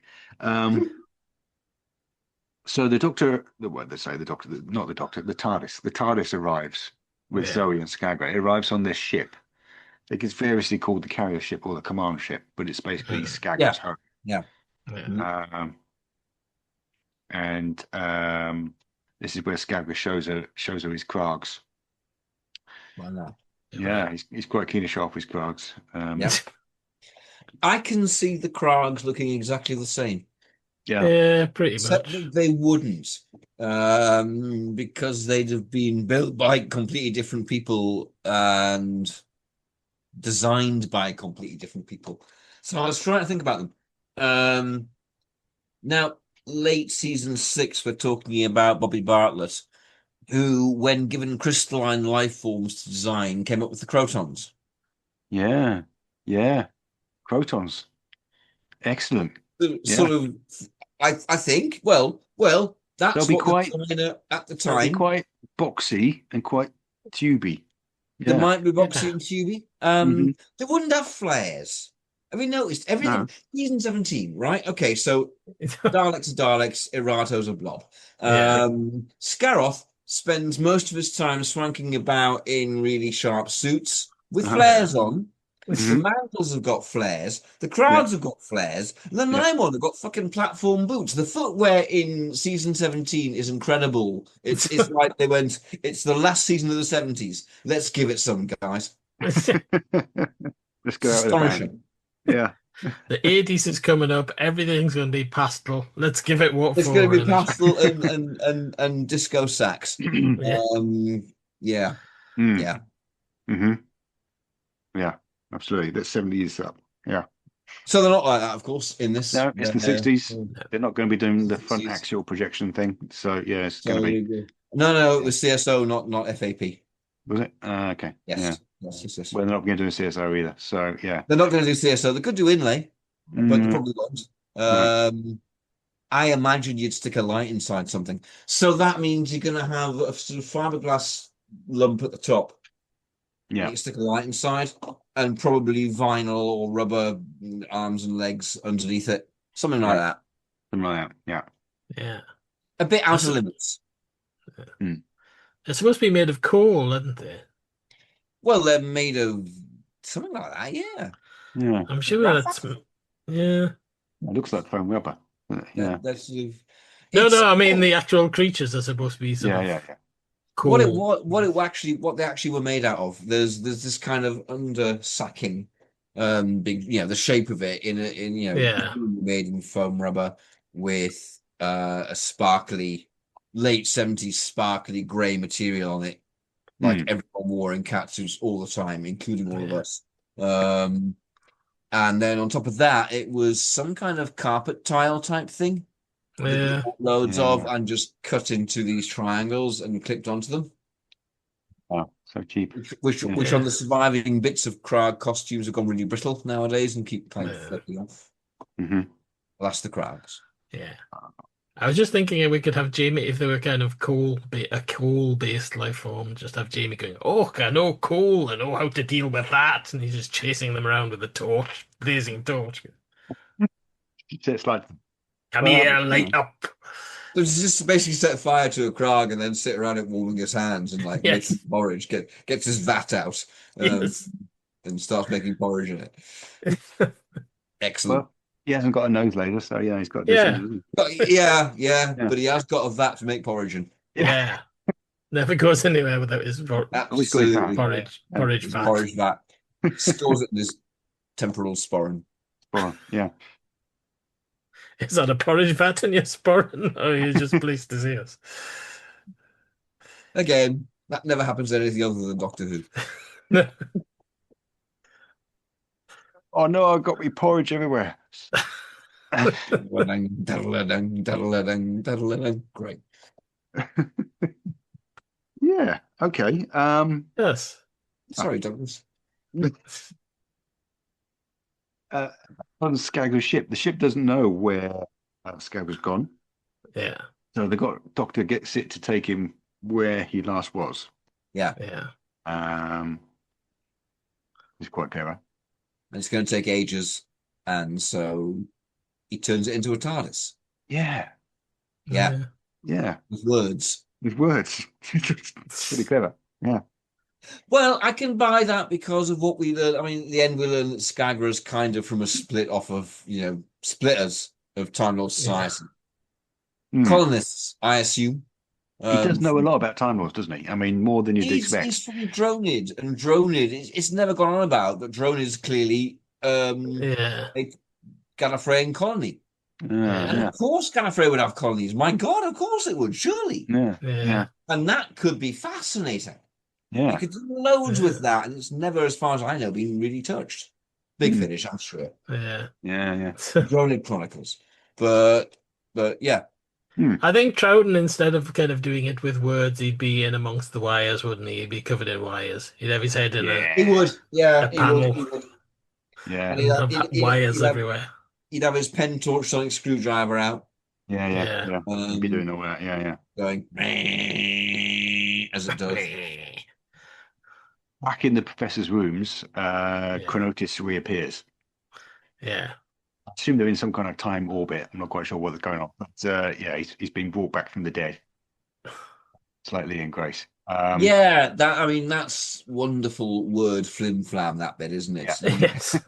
Tinkered with my TARDIS at exactly the right moment, and I'm an anomaly and an impossibility, and that's great. And they're lovely, lovely words. Yeah. Now don't think about it anymore. Right. Yeah. And you know what? I can go with that because a TARDIS is clearly something so far beyond my comprehension as to how it could possibly exist that fine. That's what Doctor Who is. It's not Star Trek. No. It's magic science in many ways because it's so far advanced. And it was that from day one. The TARDIS from day one is kind of, nah, you don't understand this. And to this day, it's kind of, yeah, you still don't understand this. It's a shame in a way that so much of what exists of the later episodes is Chronotis' room. Yeah. Which, to be favourable, is padding. Yeah. It's not where the stuff that exists is kind of really padding, It's nice stuff, but it is absolute, yeah. And we don't get the big spectacles of the whole bridge of the Krark set, which the designs look really nice. Yeah. And the realizations, the CG realizations of it, that would be a nice set. You can. One of the most annoying things is that they did crop money from Horns of Nimon and Nightmare of Eden to spend on Shada. Yeah. And then you don't get the payoff. So those two look cheaper than they could have done. Because of this, which we didn't even get. Yeah, it's a terrible shame. Yeah. We start to hear at this point about Shada, which is the ancient prison planet of the Time Lords, and the book is the key to it. And also, this is obviously where the Krark turns up and starts attacking them. So Jamie holds it off with his fat porridge. Torch. His torch. Whatever he's doing. His nose porridge?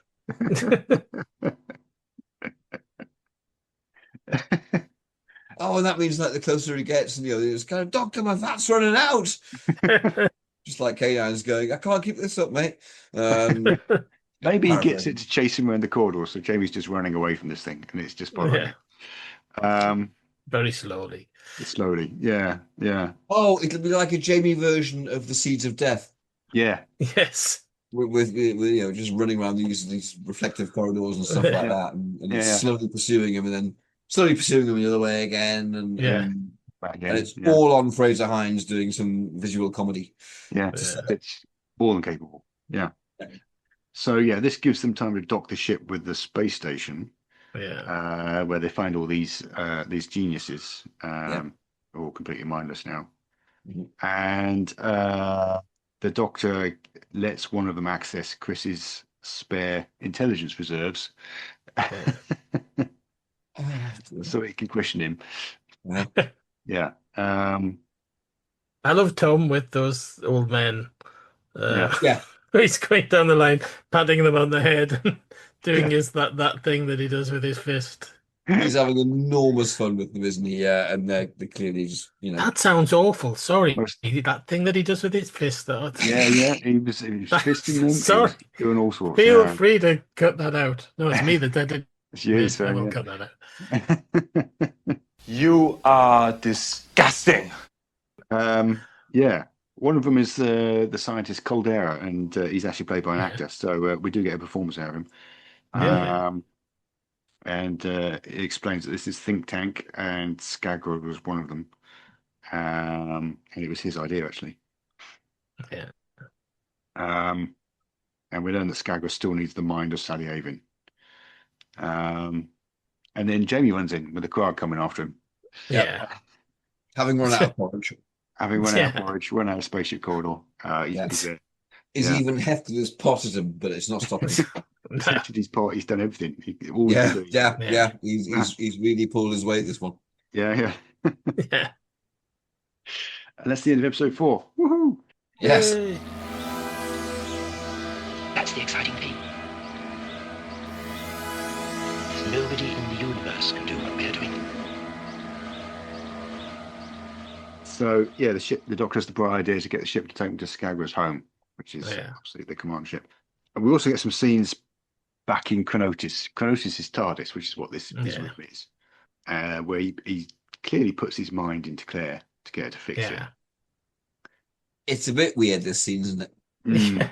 Yeah. From modern eyes, it's a bit kind of non-consensual. Yeah. It is a bit. Yeah. But and she's kind of playing it a bit dim as well, which is kind of she's meant to be a scientist, Yeah.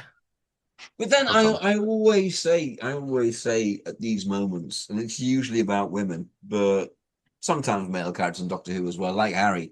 If you put me in that situation where everything I understand about reality suddenly doesn't really matter anymore, I might go a bit stupid for a bit. Yeah. I bet Chris is the same. Chris is kind of equally idiot throughout, really. I like those scenes that we have in the TARDIS where they're in Clemson's TARDIS where they're both just going, "What the fuck?" basically. Yeah, the stupid humans. And what's more, scientific what the fuck. Yes. Yeah. Skagra's been spending a lot of time on his ship trying to work out what to do with this book. He eventually understands that he can use the book to operate the TARDIS to get to Shada. And he's basically about to go when the Doctor arrives with Chris and Jamie. So they kind of have a bit of a fight. And then they run off down this corridor, and then they find a door in the corridor, and they turn up in Chronotis' TARDIS. Which is that one scene, isn't it, where you get to see out of the room, don't you? In the set, you see the set beyond. You get one wall, one bit of set, one bit of wall. Yeah, and I wish, this is my other niggle with it, I wish they'd animated the command ship so it looked like that bit of set, so it matched. Yeah. Well, Ian Levine's version does that. Yeah. That's accurate to what they would have built, and we know exactly what they would have built. This isn't something speculative. This is they were going to build that. We've got all the set plans and the floor plan as well. So we know not only got it right. what. Eh? They could have got it right. They just didn't. Yeah. One thing that amuses me is that the second time you see that happen when they're on the Krag ship, they clearly haven't even built the Krag ship set yet, and they hadn't. They had actually built the not the Krag ship, sorry, Shada. They had built the Krag ship sets to go into studio. They were built. They were ready to go in. They never went in. No. But they had all been built, painted, finished, all that time and money. And then, never happened. The Shada sets hadn't been built, the sets for Shada. So when they go out of the TARDIS, of Chronotis' TARDIS that time, it's just a black drape. Yeah, you don't see it. Yeah. And you'd never have really noticed if it had been finished. Yeah. But it's like you say, there was that one little glimpse of the Krag set that no. And then with Shada, it's kind of like, and that's even further away. Yes. We're so far away from the action in Chronotis' room. Basically, we learn Skagra's plan is to put his mind into everybody else's mind across the whole universe, and the whole universe will be him. And he needs And I Sally do, for that. I do love that line of him saying, "Kind of, oh, don't be naive, Doctor. I don't want to own the universe. You know, the universe will not be mine. The universe will be me." That's a great line. Yeah, it's brilliant. Yeah, A great concept. Yeah.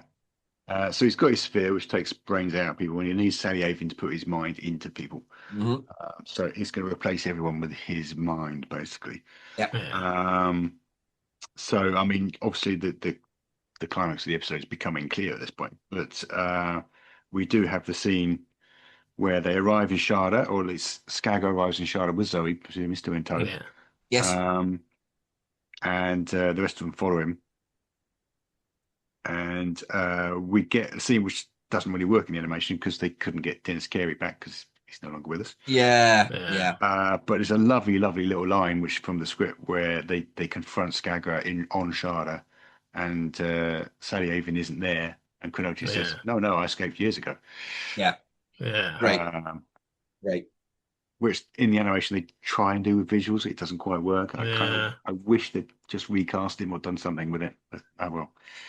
Now, again, that's where the Levine version scores is the complete script.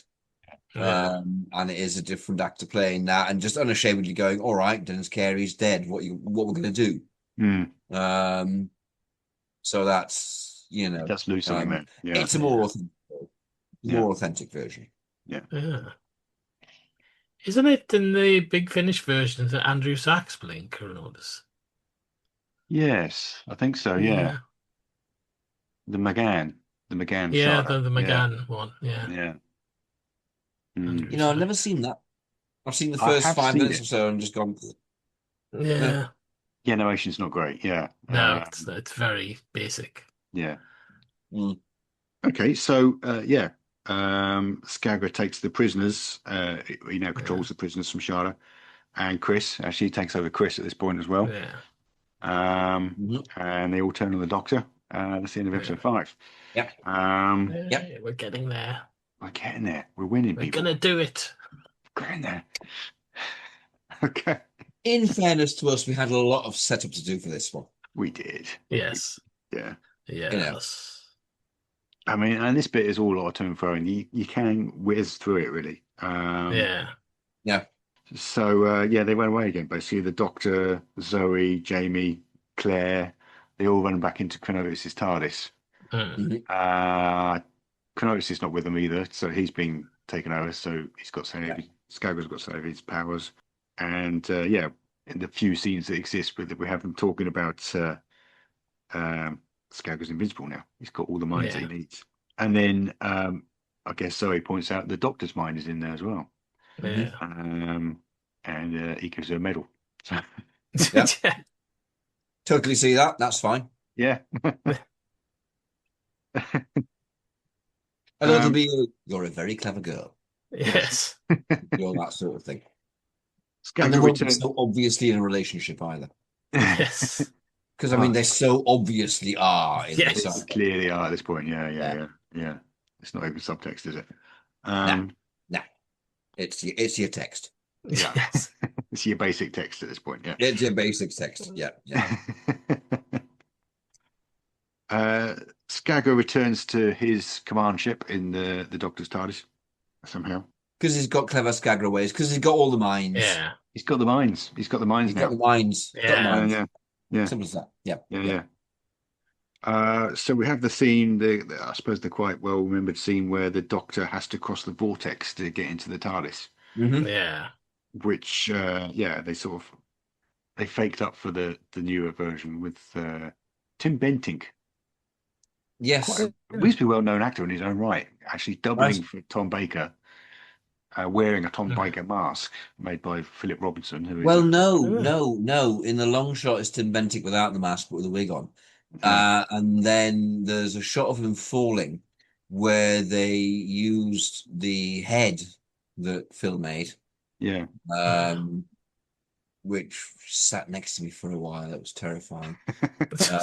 And sort of put it on Tim Bentinck's body, I think. Philip Robinson, obviously, we know because, I mean, we've known for years, so. And it's a great sculpt. Yeah. But that shot's terrifying. Yeah. It's really uncanny valley terrifying. Yeah. I could do without not having that, not in my life. That can go. Well, yeah, the connection gets broken, and he apparently falls into the vortex, but then he turns up in the TARDIS lab, so it'll turn out So right. I don't know what this is going to look like. Yeah, I'm just thinking it's Troughton against Black Velvet, and you've just basically got the TARDIS on a I guess so. all Yeah. black set, and It might be Troughton against Black Velvet, maybe with a bit of Howl around, yeah, Yeah. superimposed, yeah, probably on top. Or like the effect of the Force Fields in the War Games, something like that. yeah, Mhm. So there'll be some kind of effect, I think. yeah. Yeah. Or I mean, the only example we have, actually, we do have an example of from the Troughton era of someone being dragged into the vortex, and that's Salamander. Yeah, yeah, And that looks to me like someone on wires in front of a black thing, black drapes, with this glitter thing superimposed behind them, sort of. yeah. I don't know how that was done, actually. Yeah. And of course, Troughton's last scene as well for the War Games of him spinning. Yeah. It could probably be something like that. Well, I assume that's what you're thinking when you said the Black Velvet. Yeah. Well, Yeah. You build a black set that he crawls across. Yeah. A black sort of block. Yeah. That he's crawling across. Wind machine, maybe. And then try and superimpose some effect over the top of it. Yeah. Which is doable. Yeah. Yeah. And there's no reason why you couldn't do it for real, as in you have the door prop behind him and the police box prop in the foreground. Yeah. It might be easier. Yeah. Well, it would Are be they easier. planning to do it in the 70s? Do we have any idea? Or is it just... 70s, you're talking CSO, though. Yeah. I mean, the nearest we've got is Davison in Fort of Doomsday. Yeah. Yeah. Where he's on a chair painted blue, a wheelchair painted blue, but that's a different kind of compositing. It's it's a different methodology. Yeah. All right. Yeah. So he turns up in the TARDIS lab, which probably would look quite the same, similar to from the Deep Lab, I assume. It could be whatever bits of random set they had. Random set. Like the power room in the Mind Robber that's made of bits of set out of the unknown. Yeah. And those amazing kind of things that they hire all the time in 60s Doctor Who. those things, those dome things in the Space Museum. It's a good place for him to be because it means he can build a hat. He can build a hat. He can build a hat. That's the only reason for doing this. It's the only reason for doing this because both TARDISes then turn up on the command ship around the same time. Yeah. So, yeah. Yep. He gets to build a hat in his workshop. He builds a hat. That's all he's there for. And he's doing away on his recording. Yeah. Yeah. What's going on? Yeah. Tootling away. It can be lovely. Again, when I was watching it, I was struck by how completely Troughton this is. I don't think you have to change the Doctor's actions at all. Yeah. Lines, obviously, delivery, obviously. But what the Doctor does, it's perfectly Troughton. Yeah. And that was probably, Douglas Adams, he watched Hartnell and Troughton. Yeah. Yeah. Troughton's going to be a big influence. The Tom Baker Doctor isn't anything like Hartnell at all. No. So you were to Troughton. It really struck me this time around. I'd never thought, I'd never looked at Shada in a time ram mindset before. Mm-hmm. Yeah. I never thought, could it be a Troughton story? But yeah, it really is. Yeah. So they have the final confrontation, which is on the command ship, where the Doctor's using his helmet to kind of take over the mind control that he's got over these prisoners. And that's very Troughton. Various other people. Yes. Yeah. They have a mental battle. No, sorry, I was doing a knob gag. You said the Doctor uses his helmet to take over the prisoners. Oh, I see. Oh, sorry. You are disgusting. Okay, so yes, they have a mind battle. That's right. Yeah. The Doctor and Skago, they have a mind battle. While this is going on, Zoe and Claire went off to basically get some electrodes in the Krag's tubs. This is Dudley Simpson. Yeah. It's Dudley Simpson, but in his Space Pirates type era. So this will be, I think, the mind battle. I was just thinking what would that look like and sound like, and it would be really operatic, I think. Oh, We right. can, why not? Yeah. Let's have an opera singer going. "Ah." So I am. Whoa! Zoom just said to me, "Are you playing music?" That's kind of a compliment, isn't it? Oh, it's trying to sell me things. What? I've got professional audio and audio settings. It's saying, "Well, Zoom, you were wrong. I wasn't playing music. I was singing music, and I was that good. You thought I was playing, or you're a bit shit." Fuck off, Zoom. Wow. Yeah. So next week we'll be recording on string. With tin cans. Yes. It'll be honest and pure. Yeah. And it won't work. No. Yes. So Zoe and Claire connect the crabs to the mains, basically. Yeah. Yep. They plug them into the wall. Oh, you know what? This is Troughton era. It's not going to be dry ice. It's going to be foam. Yes. It is. The crabs are made of foam. That have been Yeah. generations of foam all the way through. Yeah. There we go. So Yeah. they'll plunge the wires into the foam and they'll finally expunge it from Doctor Who. Blend. Yeah. The Troughton era foam obsession. It's just bizarre. Well, it's not bizarre. It's like Quantel. Yeah. They get that and they get obsessed with it for a bit. Yeah, to play around with it and then they get bored. Yeah. So they beat Skagra basically. He's nothing without his clogs, and then he gets taken prisoner by his own ship. Yep. Which loves the Doctor at this point, apparently. This would be Christian like comes. Maddock kind of going, "No, stop the light!" In the war games, it'd be like that. It'd be like crouched down on the floor. Yeah. You get the Welsh seriousness. And we have a final couple of scenes. We're back in Chronotis's room in college. We get a comedy ending with a policeman, and then one last scene in the TARDIS. Yeah. When the Doctor speculates what he'll be like as an old man. Yeah. Played obviously in the recent version, the DVD version, as Tom himself. Tom himself, which was lovely. Very nice little touch. Yeah. And filmed with as accurate cameras as they could get. Which was nice. Yeah. It's a Dickie Howard. I think it might have been. I think he might have been involved. Yeah. He's a vintage camera collector, isn't he? Absolutely. Yeah. He does stuff on YouTube with like working 60s cameras, which is fascinating to see without it being a telerecording. Yeah. You can really compare what it would have looked like. I mean, the telerecordings are pretty good, but they are telerecordings. Yeah. It's like comparing Ambassadors 1 with the rest of it. Yeah. So Troughton gets to give one little final speech to camera, and then that's it. Obviously, we can't watch this because this episode doesn't exist. There's not even any telesnaps. There's nothing. No, indeed. No, we have episode 2. We have episode 2. Which is one of the ones set mostly in Crotus's pad. So, hey, that's real. That works. Have we got the location footage? Some of it. Maybe. No, we've got film for episode 1 and for episode 2, haven't we? Yeah, probably. Yeah. So that means we've got more than for the Space Pirates from episode 1. We've got a good chunk of location filming. Yeah, maybe so. Yeah. Some model shots of Skagra space station. Yeah, plenty of photos, things like that. Well, not plenty.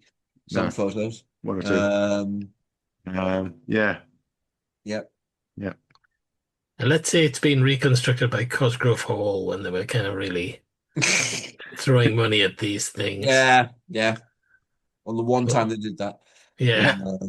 We're not going to have the invasion, so let's have this being Cosgrove Hall. I know, again, from work, I mean, Cosgrove Hall was obviously a magnificent piece of animation in terms of Doctor Who reconstructions. Yeah. But I wish from the start, I was looking at it and going, they've got the console wrong and they've got the TARDIS wrong, and why couldn't we just get it right? Yeah. And Cosgrove Hall are going, we made fucking Danger Mouse. Yeah, and I say, all right, fine. You based it on Danger Man, so you're not very inventive, are you? Patrick McGowan could take you, I'd say, which is often my answer to things. Yes. Nice.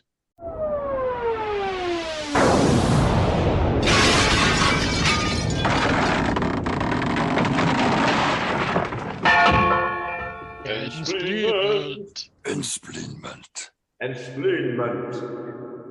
So what are we going to say? Is it better or worse? Well, different. I mean, Shada's, like I said at the beginning, Shada's this unique thing. Yeah. You know, there's no other Doctor Who story like Shada. I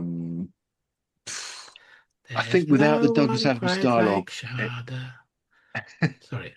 I think without the Douglas Adams dialogue, it loses something. Yeah. We don't know who wrote this. Who knows? Yeah. Donald Cotton.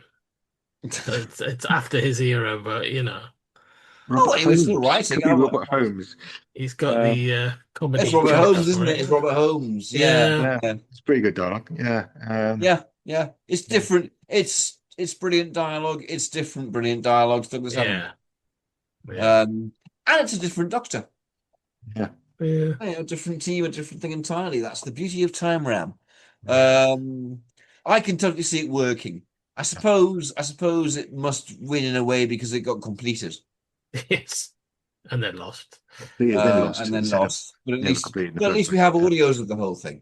But we can decide whether it's going to be found very shortly. It's in our hands. We have the power. Sure it won't be though.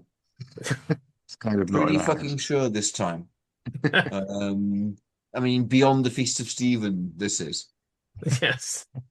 But yeah. Fun excursion. So we canonized Shada. So Shada is now a story in the Time Ram universe in the Troughton era. Yes. Well, you know, I don't have a problem with that. There we go. I mean, I suppose there's always the next question with stories like Shada: is it canon? To which I can only really answer, I don't care. Yes. Yeah. So I've always simply thought, yeah, of course it is. Why not? Yeah. I mean, it would have been if it was finished, so why would it not? Yeah, you know. No, so, you know. Causes me no problems at all. And we've actually got a chunk of it. So, yeah, it's fun. It's amazing that there are fans doing Doctor Who. That's worth having, isn't it? Yeah. It's amazing that there are people that say, oh, this isn't canon, that are quite happy to accept the Big Finish is canon or the New Adventures. Yeah. Well, you know, where do you draw that line? I mean, Dimensions in Time. That's the kind of weird cut-off point for me. It's kind of like, well, yeah, but it's so shit. But that was just maybe not comedy sketch, isn't it? That's how I feel about the Timeless Children. You know. Well, comedy sketch. Yeah. No, it's just so shit, I guess. Well, yeah. Either. It could go either way. And that's not a great review, is it? Yeah. You just watch. We're going to roll this for the next episode. Yeah. Do I have to roll? I have to The roll. Timeless Children with William Hartnell. Let me just roll. The Doctor is 6. Hey. Right, yeah, I do that. Good old call. Story is 154. Might be a Colin. No, it's not a Colin Baker story. It's a McCoy. Yeah. It's The Curse of Fenric. Oh. With Colin Baker, so it might actually be a little bit different. Yeah. Now, sometimes when stories are close together, it's a bit of a bind to do them. Yeah. But that is actually, I think, very different. That's quite interesting. Yeah. I mean, certainly in setup of Doctor and Companion.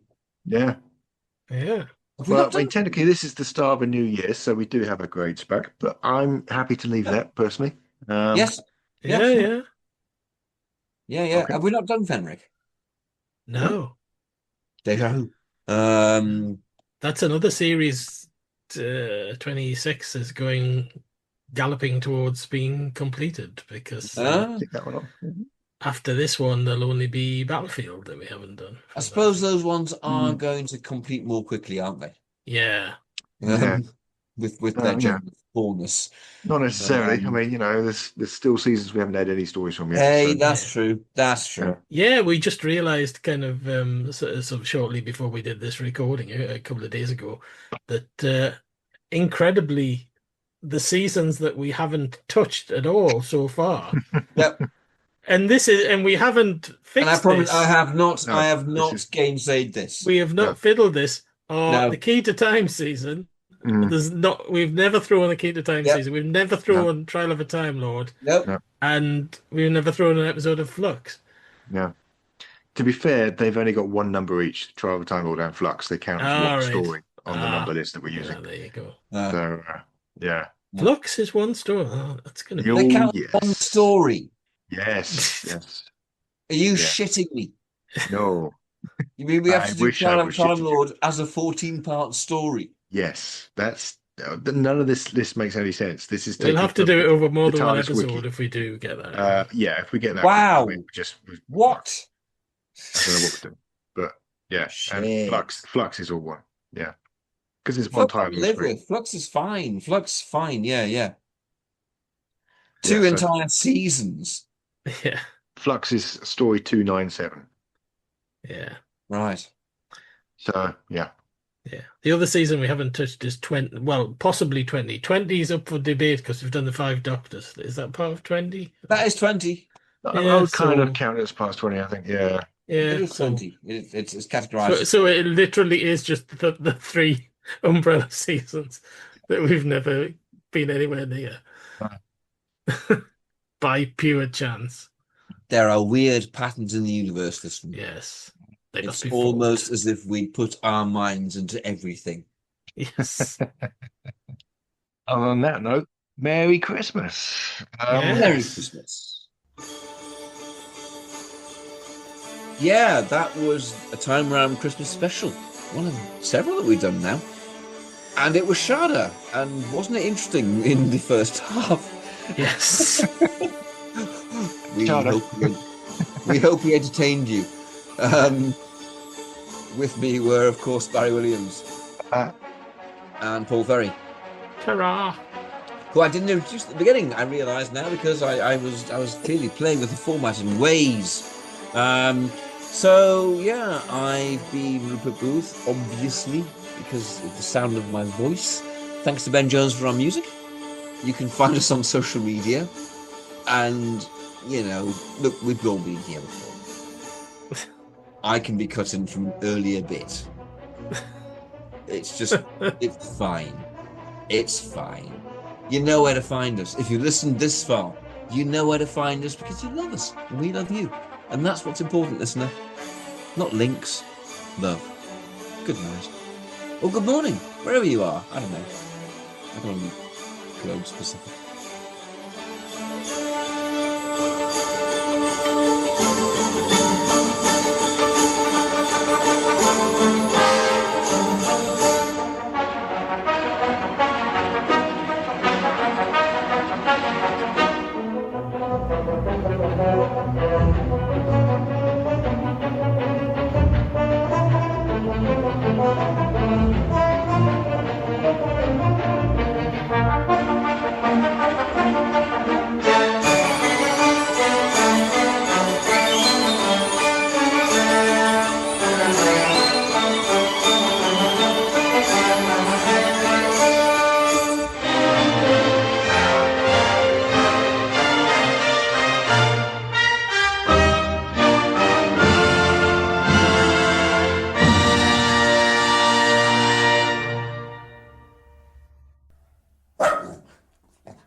Woof.